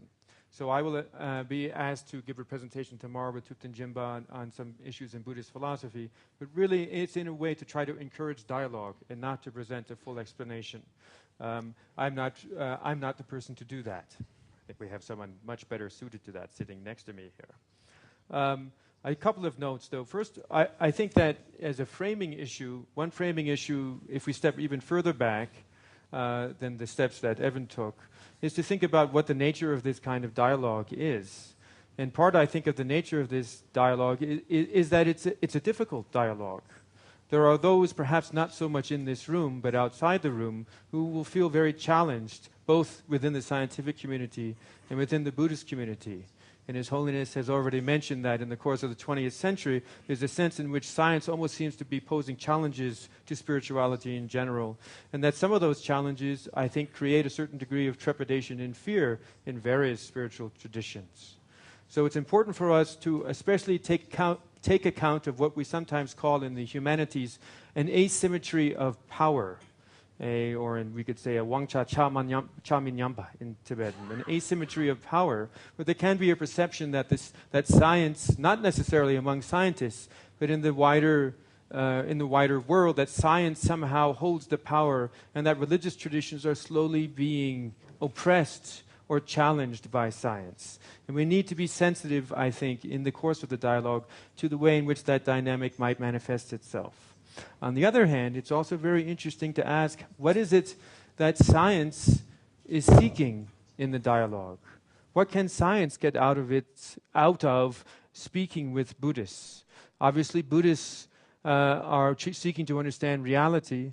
Scientists are seeking to understand reality. But why? What is it exactly that we are seeking to understand together? In other words, in some ways we might think of that explanatory gap. Somewhere in there is really maybe our meeting ground. And that's where maybe the greatest challenges and also the greatest benefit might come.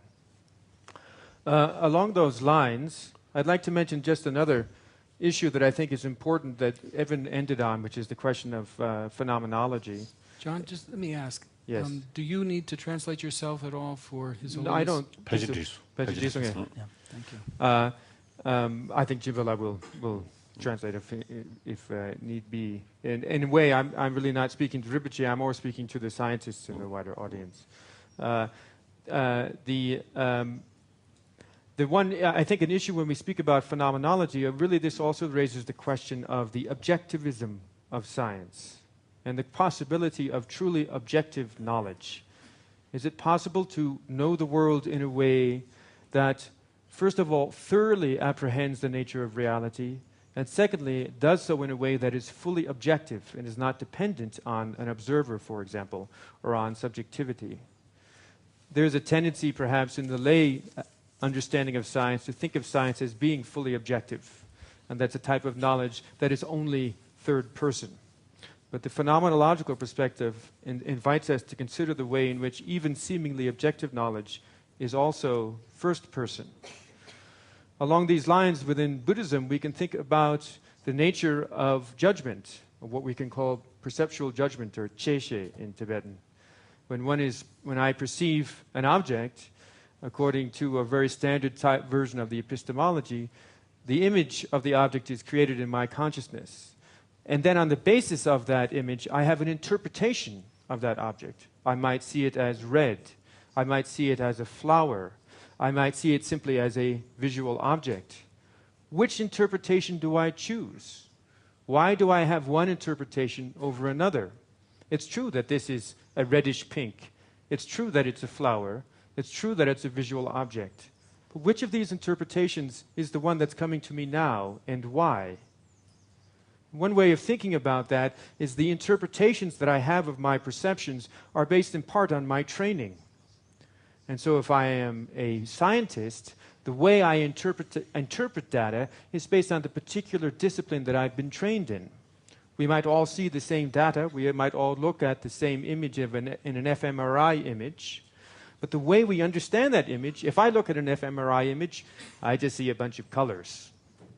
If Richie Davidson looks at an fMRI image, he has interpretations of what that means that I don't have. When a Buddhist philosopher looks at a flower, if he's highly trained in Buddhist philosophy and has done a lot of meditating, he can interpret the flower as being impermanent just by virtue of being able to see it. One can determine or know the impermanence of the flower as a correct interpretation of what one is seeing. That's not something that occurs to most of us in an ordinary sense, or most of us ordinary persons. So there's something about the way we are trained which changes the way we interpret the world. It changes the way we interpret the world. There's even an example in Buddhist philosophy of a rather dramatic version of this. It's said that in Buddhist cosmology there are different types of cosmological realms. So we speak, for example, of the hungry ghosts, or the pretas in Sanskrit, the yida. Or we speak of celestial beings, hla. Or we can speak of persons. So it's said, for example, that if I see a river flowing by, as I see a river flowing by, if there's a yidak who also sees that liquid flowing by, if there's a hungry ghost who sees that liquid, what the hungry ghost will see is blood and pus. And if there is a God who sees that, what the God will see will be nectar flowing by.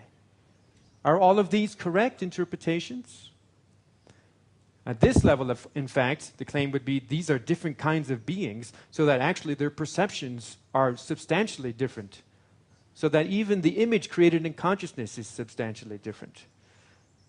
That's a very dramatic case of a major difference. But if we set aside that dramatic case and go back to something like a flower, how does a scientist see a flower? How does a Buddhist philosopher see a flower? Is there a way in which part of this dialogue is trying to understand the differences in the way we see the world, and what exactly can be our bridge? At what point can be our bridge? One possibility of a bridge is, of course, experience itself. The fact that whatever scientific data we are observing, we are necessarily observing it. It only becomes part of science if it is interpreted. And one type of scientific datum that we're trying to understand, for example, is consciousness. We all can experience our own experience. We all are aware of our own consciousness. Is it really a matter of how our interpretive systems are forcing us, in a way, into certain types of interpretations that make the system seem incompatible? Is it possible that we could change our systems enough to no longer have those incompatibilities? And this is at that point, again, of the explanatory gap. that Dreshe ki Bartong.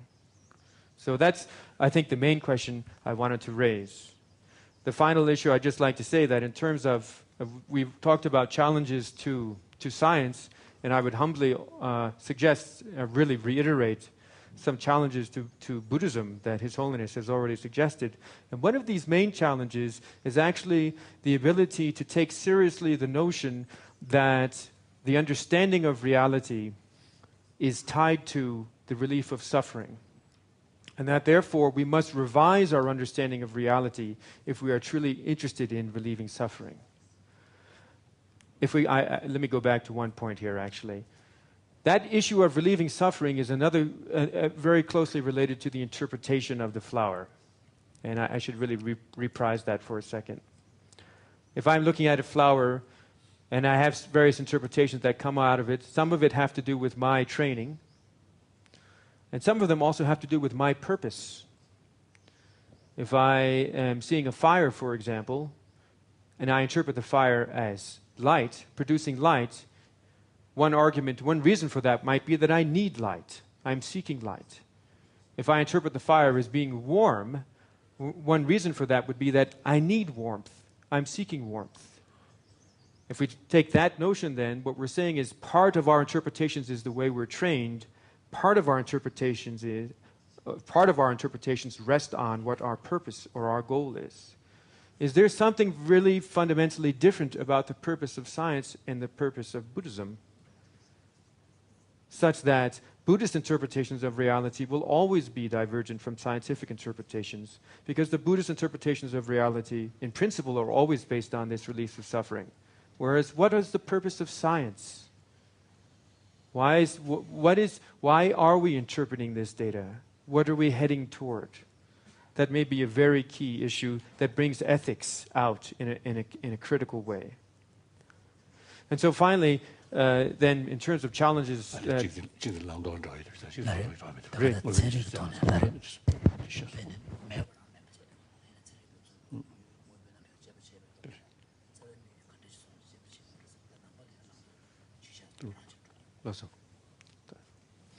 And then finally, challenges to Buddhism, just to reiterate what His Holiness has already mentioned. One of the challenges to Buddhism is really the ability to change, to revise the account of the conventional, what would be called perhaps the Tanyeki Namshak. There are going to be different levels, different styles of accounting for the conventional according to different levels of Buddhist schools of philosophy. So there are what are called the lower schools and the higher schools. And they will each have a different account of the conventional that can be used at different times for different purposes. Sometimes, for example, it's easier to understand the nature of perception by using the level of philosophy known as the Dodepa, or the Sautrantika. It's much more difficult to use that to understand the nature of perception when one goes up to a higher school, such as the mind-only school. And so when we're trying to teach others the nature of perception, we generally stay at the level of, at least in the beginning, at the level of this lower school. Might a scientific, a sort of Buddhist appropriation of science into a new version of the conventional be possible that would fit somewhere in that hierarchy? It might not be at the top, but some kind of a new version of the conventional that is based on science.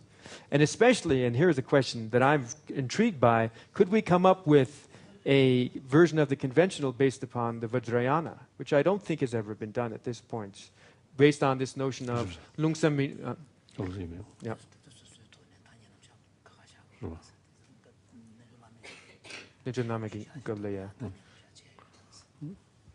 And could we give an account of perception, and in other words, give a full account of Lorik from the point of view of the Vajrayana. I don't know if this is possible, whether it's necessary, but it would be one way of closing that explanatory gap as well. I think this is perhaps the major challenge in some ways to Buddhism, how to bring scientific education into Buddhist institutions, how to take seriously the need to revise traditional learning. It's not an easy task, I don't think, but it is perhaps the major challenge. So that's all I have to offer. Thank you very much, John. Thank you. Maybe I can just point to two of the things which you said, which I hope we will be able to carry forward. One I interpreted as can we change our working assumptions to move beyond, for example, this objectivism that we have in the sciences? For example, by giving more standing to experience, which is a place where both traditions might find common ground.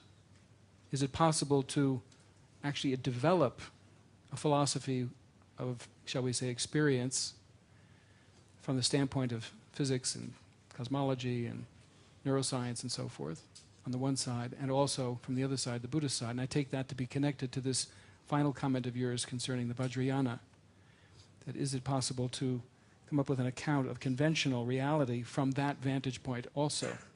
And I think while there have been beginnings, it sounds like in both traditions, there hasn't been a full elaboration of such a possibility. And it's an interesting and perhaps very important point to raise at this beginning. This might be a kind of common task.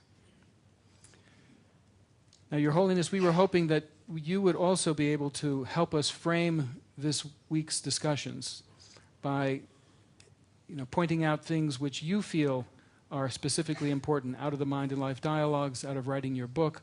What were some of the residual questions, urgent issues that you would still like to work through more fully together with the scientists and Buddhists who are here? Oh, I don't know. As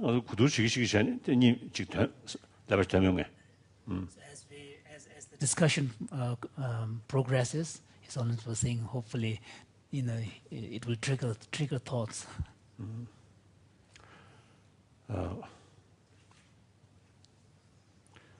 As you, I think you touched. Since some time back,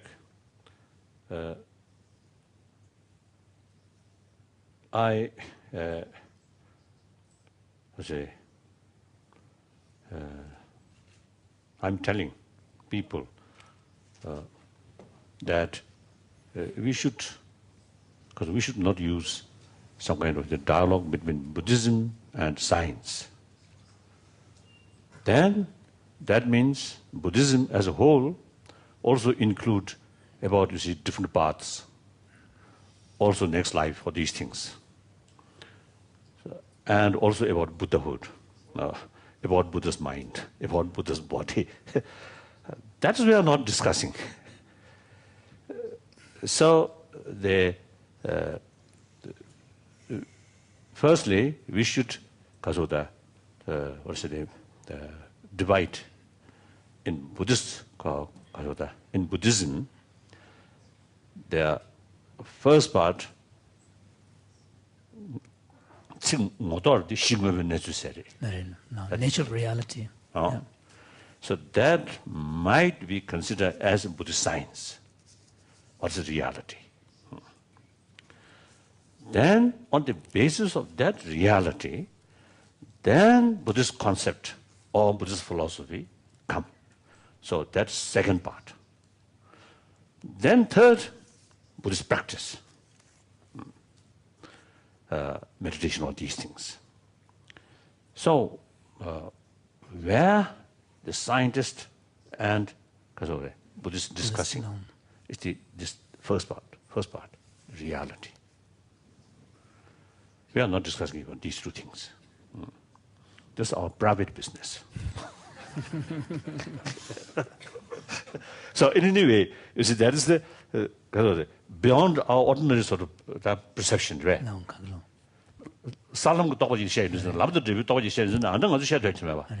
For example, there are domains of the Buddhist thought, which includes, for example, the various levels of realization. Advanced levels of realization, normally referred to as the ground levels and the paths. So some of our experience meditative.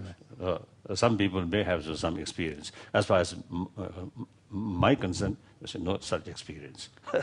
So this is something like talking something beyond there. Yeah. So that's not much meaning. So the first part, Buddhist science. Now here, as I mentioned earlier, external things, internal things. So, since I think external things is concerned, I think modern scientific research now, I think a few centuries now, concentrate on it with big missions, so that your knowledge is much advanced. Therefore, it is very, very useful to learn from modern science. Then the internal thing, mental thing. Because as Buddhism, the main purpose now you mentioned, you see, main purpose is not just mere knowledge, but you see the main concern is how to achieve peace of mind or happier life, and how to challenge when we face some problems. That's the main purpose.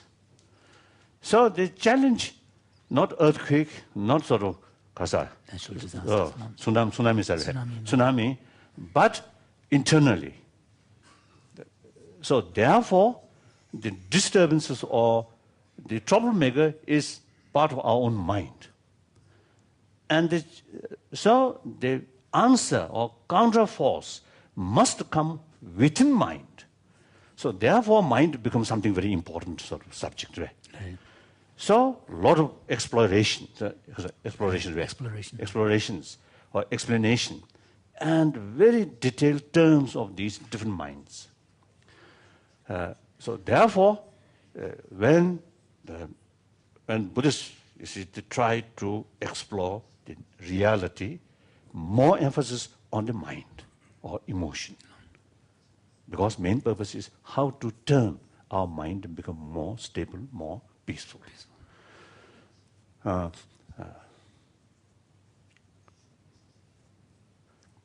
추법론을 이단 나로 양세야디 추통자로 변제 통계 예면 미신다. 남주야 지금 시야지어다. 삼위이다 순기 추진에서 렌제. 삼위이다 소수 투모모임베 롱제저 기베 네거라 애니 기원도 돼. 시야되게. 추통자로디 이다 나라 통계 예면 미신다. You want to translate this? His Holiness is slightly taking an issue with John's interpretation of the example that he gave of the diverse perceptions that the humans and the hungry ghost and the gods will have with respect to a stream. His Holiness was wondering whether it was meant to be interpreted in the response to, it's a matter of big debate in the debating courtyards, but he was wondering whether it was meant to be interpreted in response to any stream that is running. 투모민베 롱제자 기베 참라 다 소수 투모민베 렉 누베실레 요인도 아니 가서 보자 모뉴도 쓰기네 다 가리는 나바유로 이제 쉐도. One interpretation was that when these different categories of beings confront the reality, the common reality, and when their karmic potential for experiencing that reality comes to mature, then they experience that common reality in a very different way.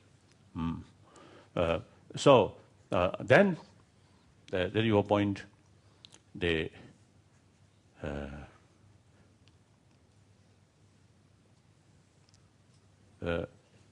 even the field, the explanation about reality, different tenets, right? Right. Different tenets, it's in different explanation. Different schools. Different views. Different schools of different school of thought, different sort of different explanation. When different explanation become contradictory, then ultimately we have to rely on the highest perspective, highest sort of say, school of thought, more reliable, because they through investigate or using maximum sort of the investigation. So therefore, now the tantric explanation, Vajrayana, you see, consider the highest, standpoint. Therefore, when we explain or when we trying to investigate or trying to learn, trying to know the reality about emotion or about mind, the tantric Vajrayana, the highest form of Vajrayana's explanation could be considered most reliable or subtle. So therefore, I think here, certainly, it is useful. And particularly, the field that the suggestion sumin namshi nibutin dewa shayin ngal rena yakshurasha. So particularly on the difficult subject of how does the mind and matter come to interface, this explanatory gap. Here His Holiness was saying that he feels Vajrayana perspective may perhaps be the most appropriate one to explore. 다이네 suggestion 차라먹고 샤고로야. 셰바가 차라먹고 여바 능시 셰베 댄싱의 suggestion 될래 다 수급의 suggestion 롱트스 거래. 차라 롱트. 텔라야 차라먹고 샤고. So the one issue here is that just as in the Buddhist thought, different levels of subtlety of consciousness or the mental phenomena is recognized. Similarly, when we are talking about the prana, which is the mobility aspect, the roughly translated as wind and this energy, just as there are many different levels of subtleties of consciousness, similarly there are correspondingly different levels of subtleties of this energy. Broadly speaking, Sheba's initial suggestion is So His Holiness was saying that, broadly speaking, from the Vajrayana perspective, one could say that so long as it's a mental phenomenon or a mental event or conscious event, then it is necessarily contingent upon a physical event or physical phenomena. So in general, one can make that broad statement, which probably will give greater comfort to the scientist. That issue the however. But then this statement will immediately have to be followed with a however clause. 다 댄세 suggestions 루자네 suggestion 차와시비다 신의 scientist 신의 다 investigation 주르마도 안던 남주 향자의 시대에 suggestion 좀 말해.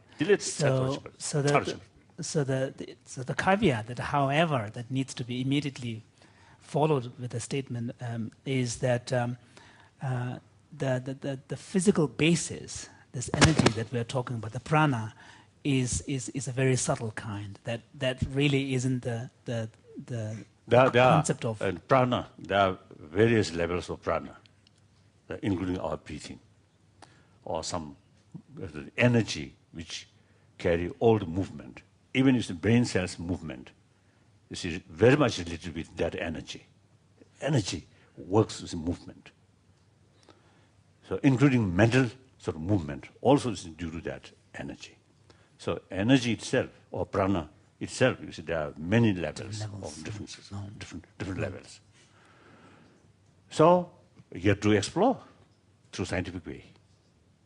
So His Holiness was wondering whether the scientific kind of concept of matter, what is physical, probably needs to be modified to really appreciate this subtle energy.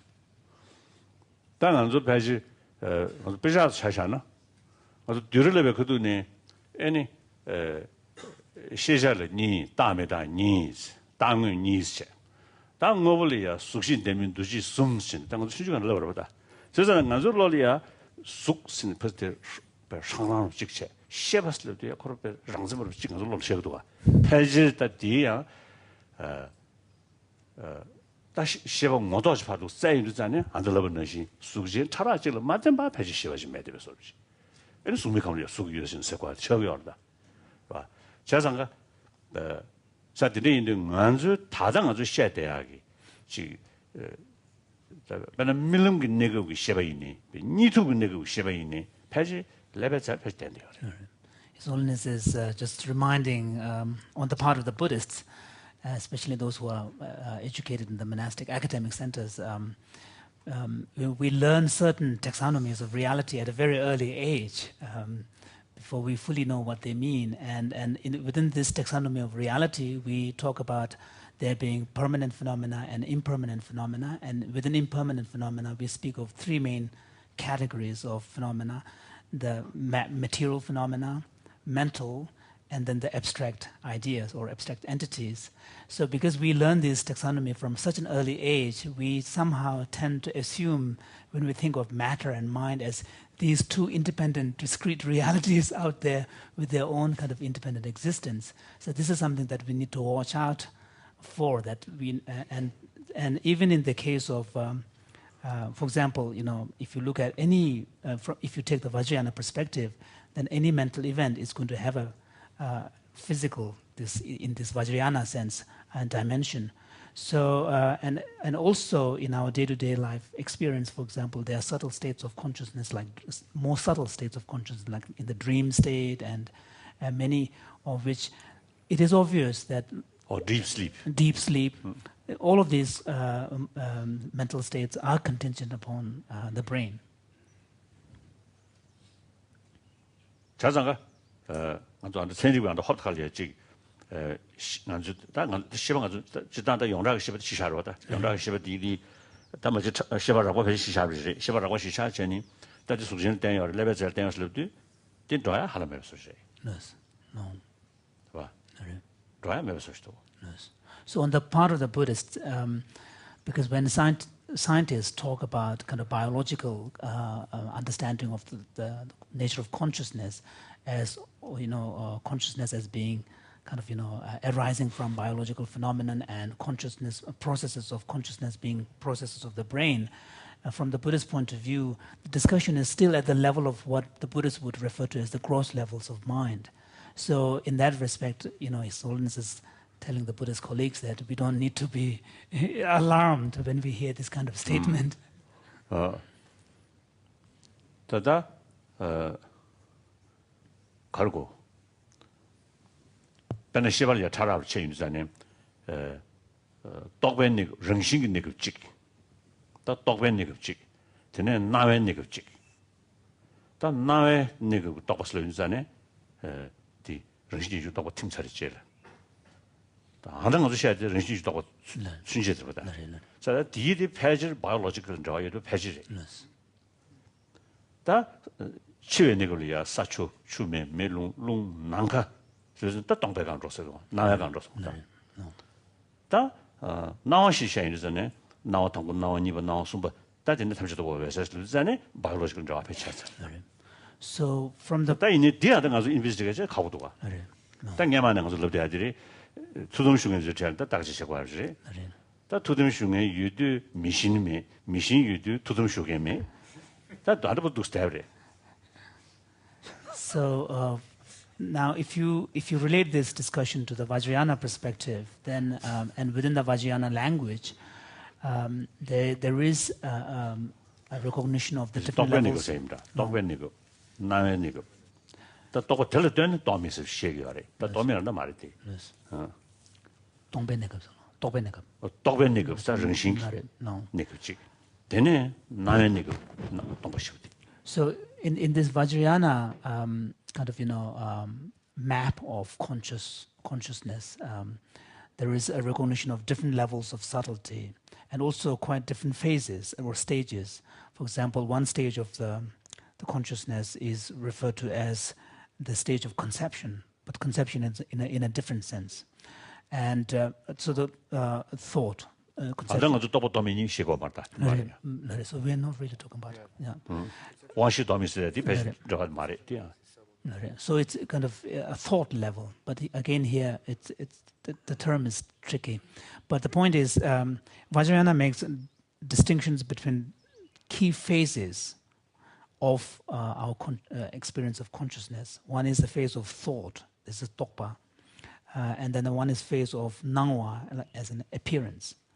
And so all the gross levels of mental experience that we have are within this field of Tokpa, the thought, and that goes all the way up to final stages of our dying processes.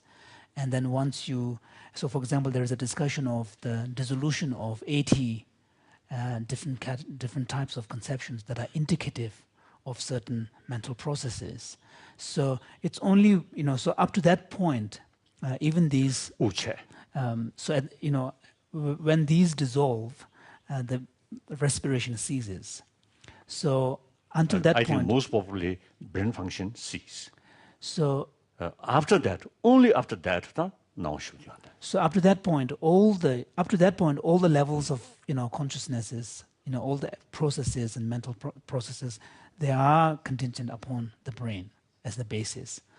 But once that 80 conceptions indicative of mental processes cease, then the appearance level begins. Then it is beyond. It transcends, brain state and biology. But this is, of course, then raises the question of how can we investigate this?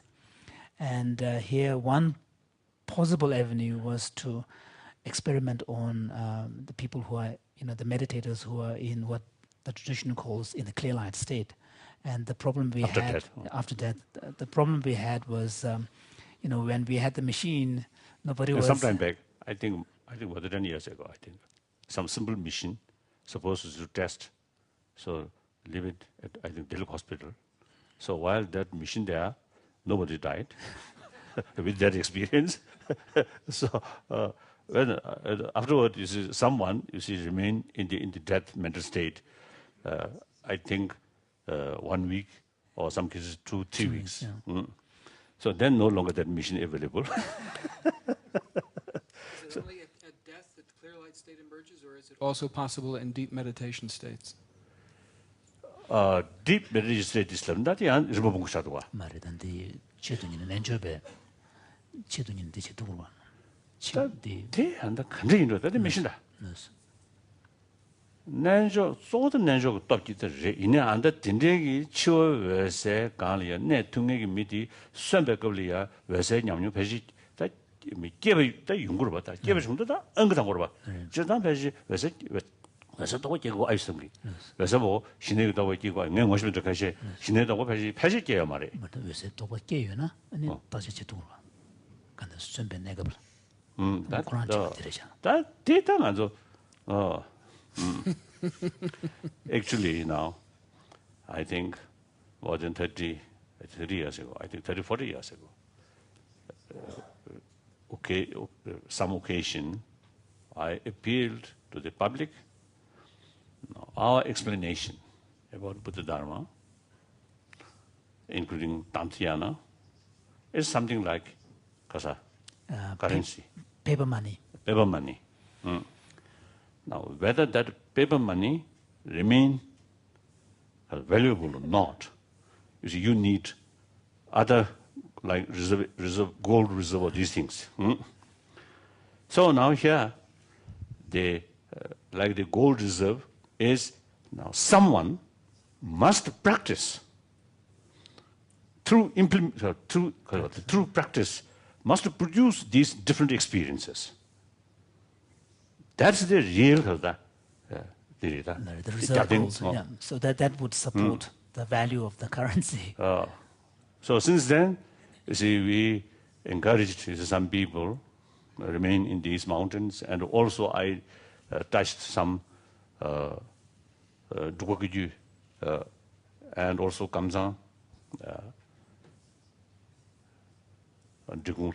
Like that.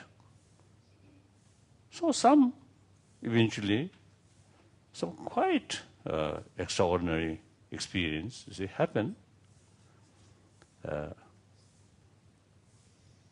So that is something like our own laboratory. Laboratory. You see, must produce through meditation. Now, in order to do that, at least, you see, your single-pointed mental power should remain single-pointedness, single-pointedly, shamatha, 4 hours. Through that way, the single-pointed mind, not meditated on external things, but certain channels, or certain area within the body, then the energy eventually move. So the actual effect on this body then take place. So if we have that kind of a person who already experienced, then we can challenge very easily to you. That's not a challenge. Then, of course, that really gives you So, new understanding, new phenomena, isn't it? New phenomena, new Oh, data. no problem.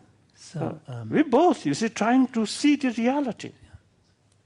so to answer to Arthur, your question, His Holiness was saying that even those individuals who remain in a clear light state at death, that need not necessarily imply that while they were alive, they had this advanced experience themselves. But they might have? They might have. They might have already beforehand. Yeah. Yeah.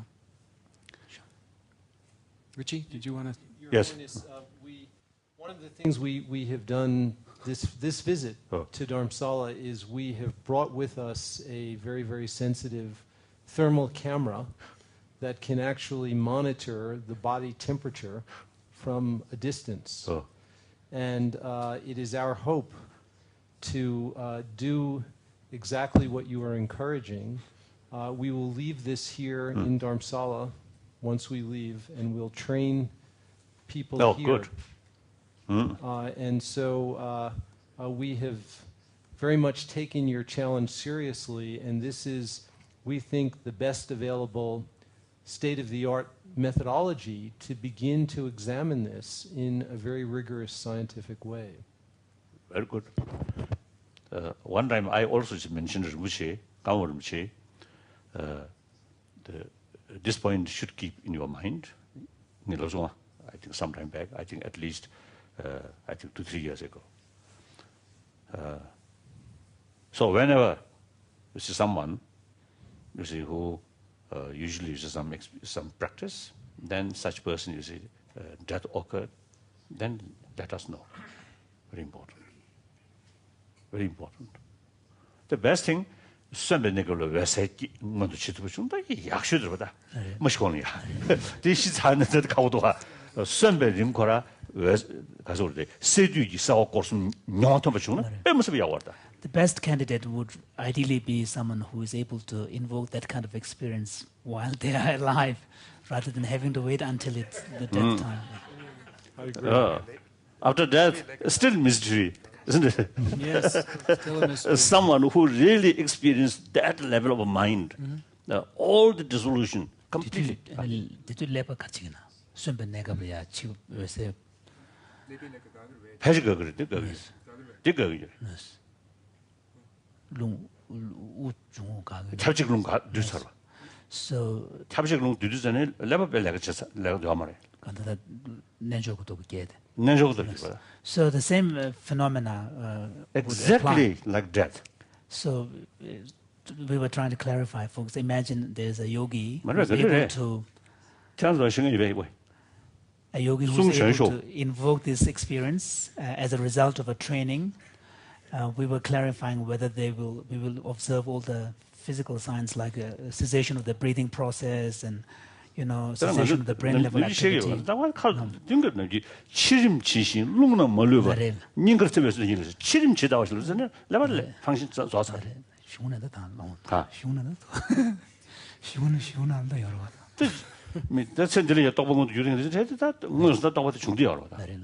So that according to the understanding is that if a yogi is deliberately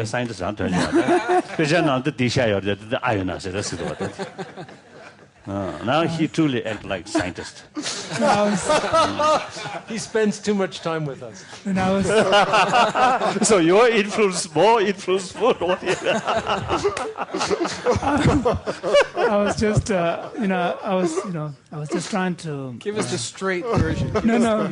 I was trying to clarify what was His Holiness's own personal view, because I said yes, the text does say this, but so that's what I said. The text does say this, but what is your position?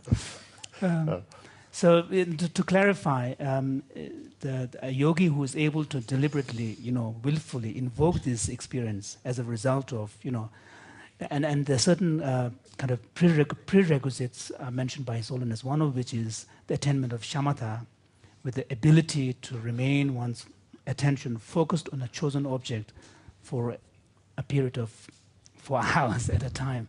So on that basis, if a yogi is able without to... slight distance at all. Because of that. Wavering, distraction, and fully alert, not just singing, full alert. then if he or she is able to bring that experience of clear light, of dissolution. No, through that way, then gradually begin to dissolve these grosser level of elements. Then further goes. And that,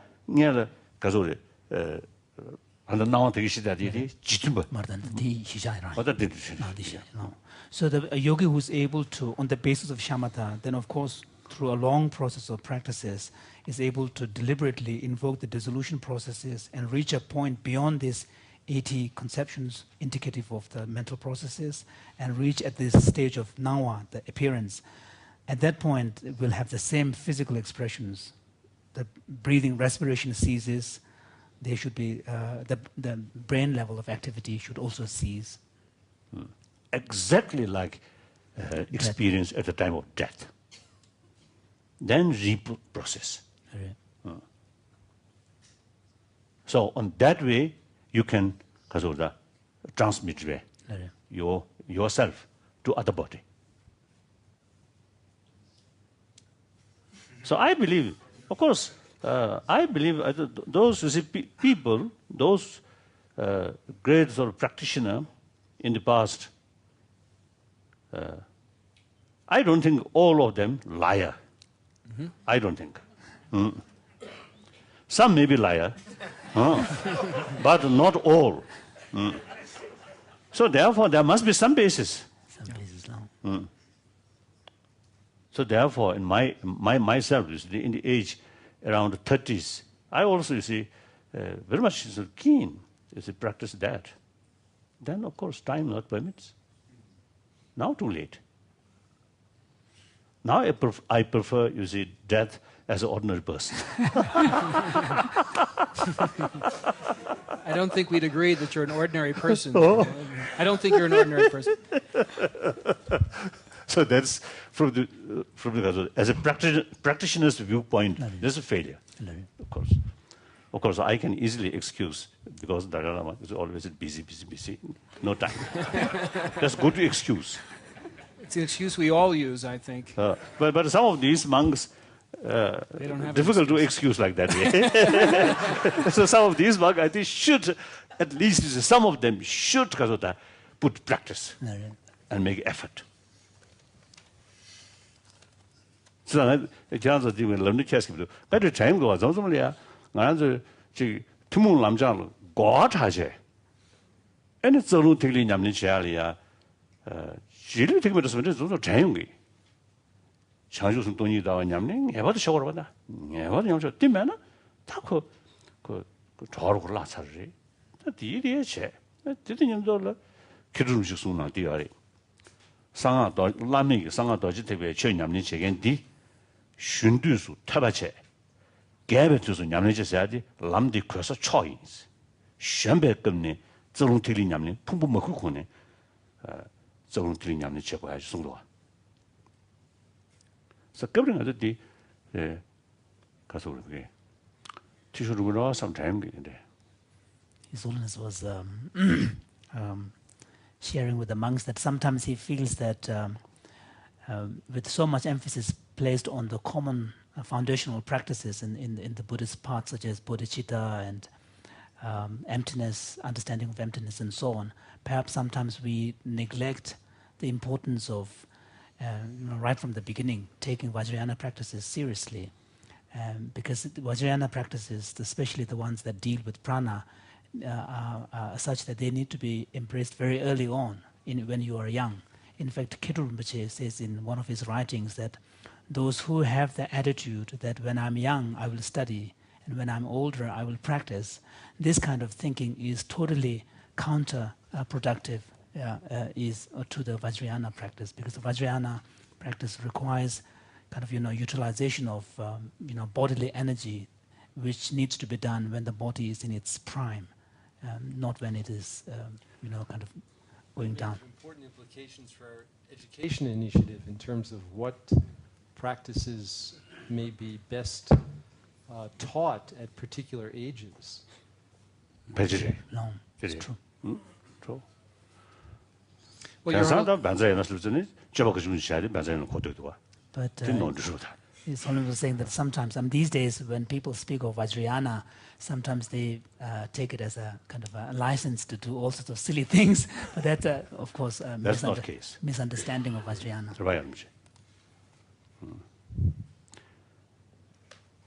So that time, lunch. Time for lunch.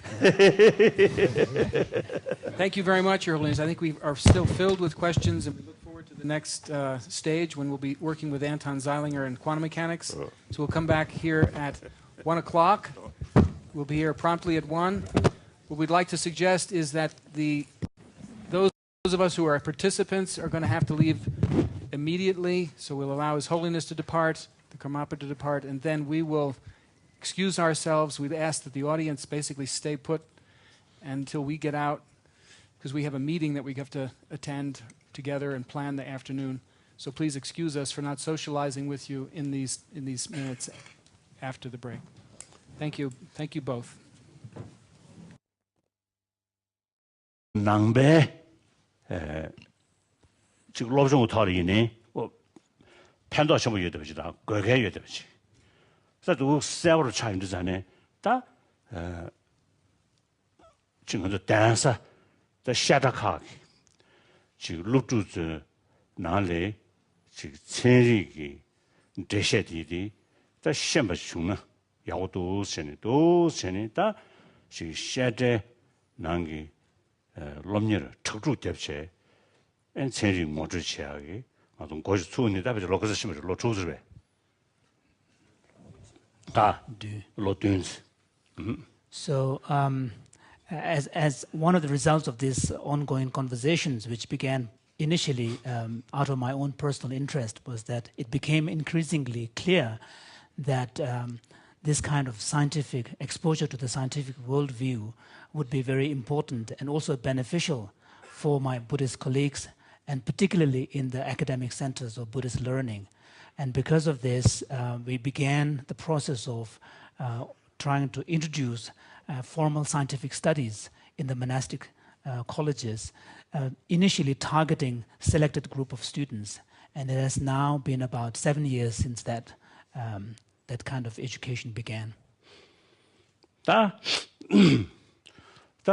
샤드즈 나리아 다 시제 로생 나로리아 체리 로좀 돼야지 당중 고지 주국이 있어 디고를 님십셔야지 당중 다 신년 고지 초용기.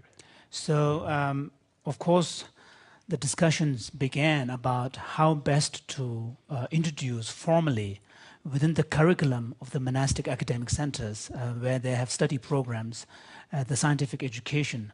And so now we have established a kind of a systematic kind of protocol to try to explore what would be an ideal scientific curriculum for the monasteries.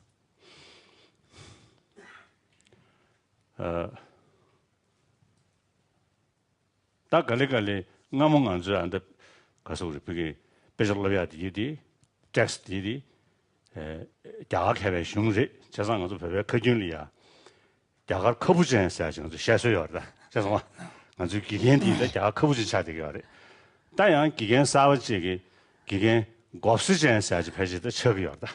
So, and gradually, as formal scientific educations will be established in the monastic curriculum, and then perhaps there will come a time when we will look at the scientist in a similar manner that the Tibetans used to look at the great Indian masters, the authors of the great classics. There was even an expression that the Indian masters with mustache and beard. So similarly, maybe there will be a time when we will refer to the scientist masters with blonde hair.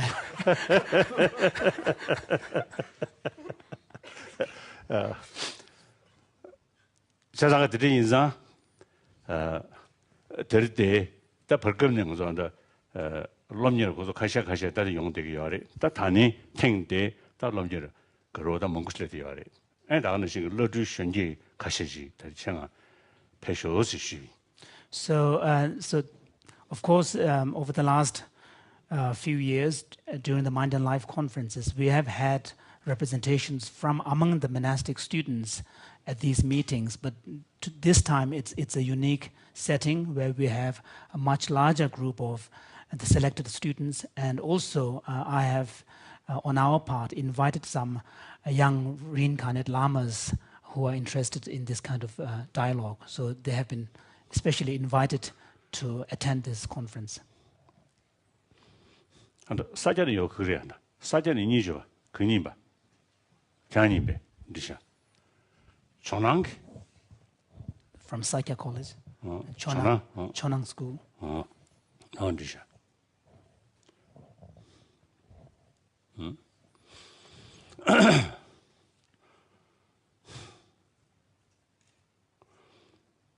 다 지단배나 다고 직신입지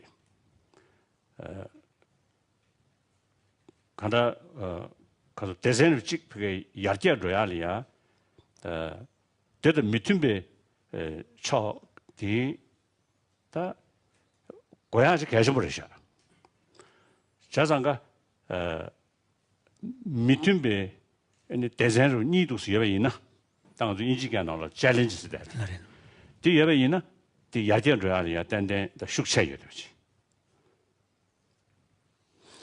배를 사잖아 그래서 산재배 쳐 나올이야 지금 서주 람나 아니 다지 탑식이 냠네 멍구지 요대야디 디 독초기 개진 방제촌에 다 변하지 통방 공방사로 지다 묘목 숙시 중 그봐 아니 군다다 산지사로 되게고 독초디 그다 남자는 멍구지다 그 림버를 멍구지가 인도산에 디 년배초디 데르템부지기 그다 남자 멍구관에 그다 리메신으로 돼야지 그 용되기도 와 다른 것도 남긴 냠능산이 쓰이나 배는 등진의 로지가 인도산에 미다고도 로지 계속 차인 거야 아래 senji senji nangxin shukshu shibuja 인도산에 senji nangxin 독도기 믹스지기 거다 야 탑시되고 가지고 저기요 하래 그래서 그 간다 디디 동대 처지 그 예배인도 그 미팅비 처니 예배인도산에 디 수조디 딱그 야제로야다 가서 그렇고 그 내가로 신대야지 it seems to be, if you observe things, it seems to be kind of a part of the natural pattern. That, for example, when there are two challenging forces, then and this kind of challenges really seem to mutually contribute to each other's growth and development, whether it is in the realm of ideas or in the natural world. And particularly in the context of the Buddhist tradition, if you look at the taxonomy of various practices, the antidotes, the counter factors that are presented in the text, they seem to be so varied. And the reason why they are so varied is what they are trying to address, the problem and the challenges, logical thinking and logic and so on, perhaps wouldn't have taken place. 다 나상으로는 ken세리 루주랑이변은 다외과를 차샤비나 아니 루주고 공부는 시전 산재장 그때 산재장 때는데 로빈 랭댕기 디미두스니 양그 크리티컬 뷰 숙천부지 영어 인도산에 반대 나가자고 디세셔도 나 인도산에 양고 세드신 차도와 So even within the Buddhist schools themselves, there had been a lot of debates, internal debates. For example, in the aftermath of Nagarjuna's influential writing on middle way philosophy, Buddha Palita interpreted Nagarjuna, to which Bhava Viveka wrote a very extensive critique, and to which Chandrakirti responded, and then again brought much more clarity to our understanding of Nagarjuna's philosophy of emptiness. So this kind of debate has been part of the internal development as well.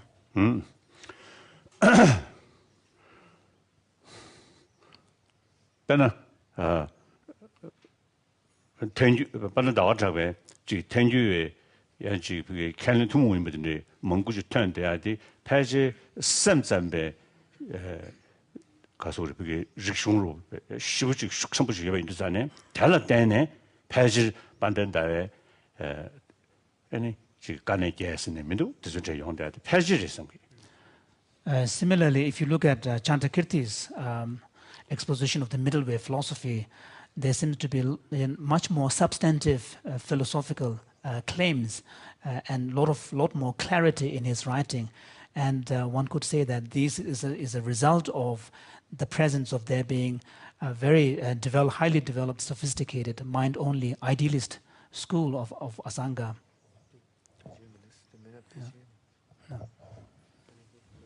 Yeah. For example, Chantakirti lists very unique positions of Prasangika schools, such as the 8 difficult points and so on.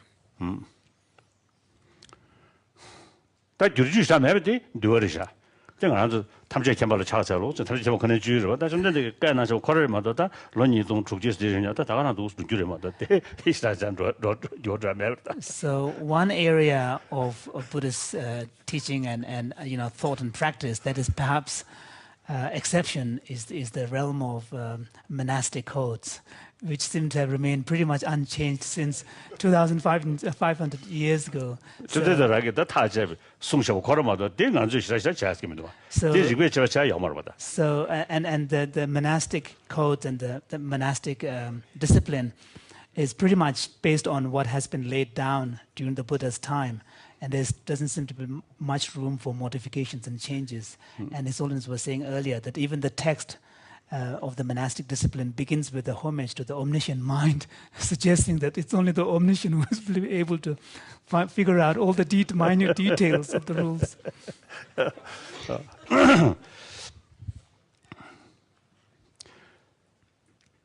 다 들어 답관 들어 20에 나는데. 그냥 생각 주에. Adam, are you saying a few words at the beginning?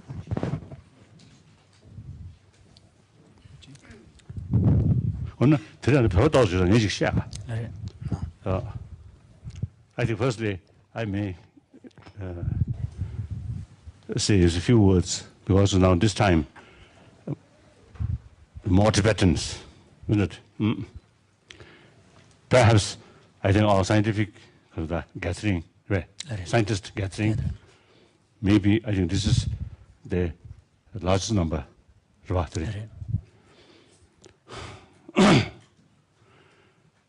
땅에 벽에 되고. 벽에 되고. 그래서 저거네. simultaneous 요거를. If I speak Tibetan, then who will translate? 권한조.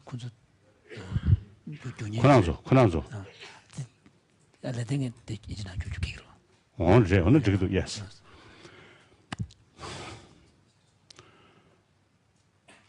At the beginning,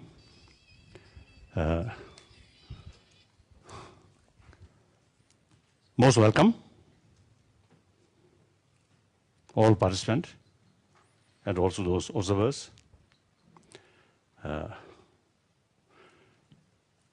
And a special welcome or greetings to our old friends, long-time friends.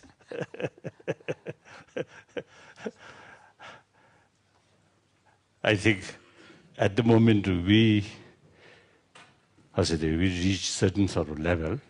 I think we really achieve some result in the field of understanding about external things as well as internal things. So this achievement, without your participation, will not achieve. So I really appreciate all our long-time friends, our scientists, and also those organizers. So, many of you, I think, knew, and particularly those Tibetans. So I may speak in Tibetan. It's much easier, isn't it? and also to the Tibetan. I think that's better. 자랑하다 아주 세리부 스님들이야 루루제제 아주 구두체야지 다 하람 로주라니 하람 침벌이. It's been about 2 decades now since we began this kind of conversations with scientists. 통매 차라 더 배지 나를 깨르기 이 믹스에 토나를 시에체 된 레지가 토네 고추브리. Initially, these kind of conversations with scientists really began mainly on the basis of my own personal interest, and that's how the dialogues began. 되네 림베기 다 먼저 대 구두치 대야디 Posed by these realities of the mental problems are so varied, you therefore see a much more complex and comprehensive approaches, even in the psychological and mental domain. So when they meet together, then you have development and growth. So that seems to be the same case even in the domain of ideas as well. 다 지기 떠르고 남샤나 집이나 배지 세브샤르샤 좀 된데 다그 셰슈디 그게 떠르고 미치면 여인들잖아요. 지금 되게 차네 그 낭배 떠르다 그게 폐견real이야. 단대다 그 편도 중디야리. 다음에는 세슈직디 로비 초절랑고 중사를 제라 다 초장 모종 공도와 세면 남샤 무디비 슝네 세면 남샤 슈첨부 제가 인도잖아요. 로비 초절랑부 믹스에다 가서 우리 그게 두구를 깨니 세면 남샤 슈첨부 소인 바래. 달래야 야 치르베 지다 댄싱 남샤가 천배 지 변 다도 유를 죽주 천배 지 드즈제디 치르베 슝 슈첨부지야 다른 인도잖아요. 야대 가서 우리 로비 초절랑고 각배서 제제 인도잖아요. 반대 처자기 다양 데이터를 야 가서 우리 남셰 싸워지기다 통용하지. 디슈로 전부 뒤에 야 괜찮 쉬워져 세징 중 나올라 야 가서 우리 통용하지. 그게 대 가바장에 쳐도 매나 아니 낭배 로빈들이 세면중 가서 우리 그게 숙철철답에 폐지로 돼야지 폐지가 말했습니다. So this is particularly very obvious in the domain of philosophical ideas. If you look at the historical development of Buddhist thought, Buddha appeared in a cultural milieu where there were existing rival worldviews, and as a result of this, there's a much greater sophistication in the Buddha's teaching with the strong philosophical perspectives presented in them. So you can already see right at the beginning of the birth of Buddhism, this kind of interface with different philosophical ideas was an important part of the development.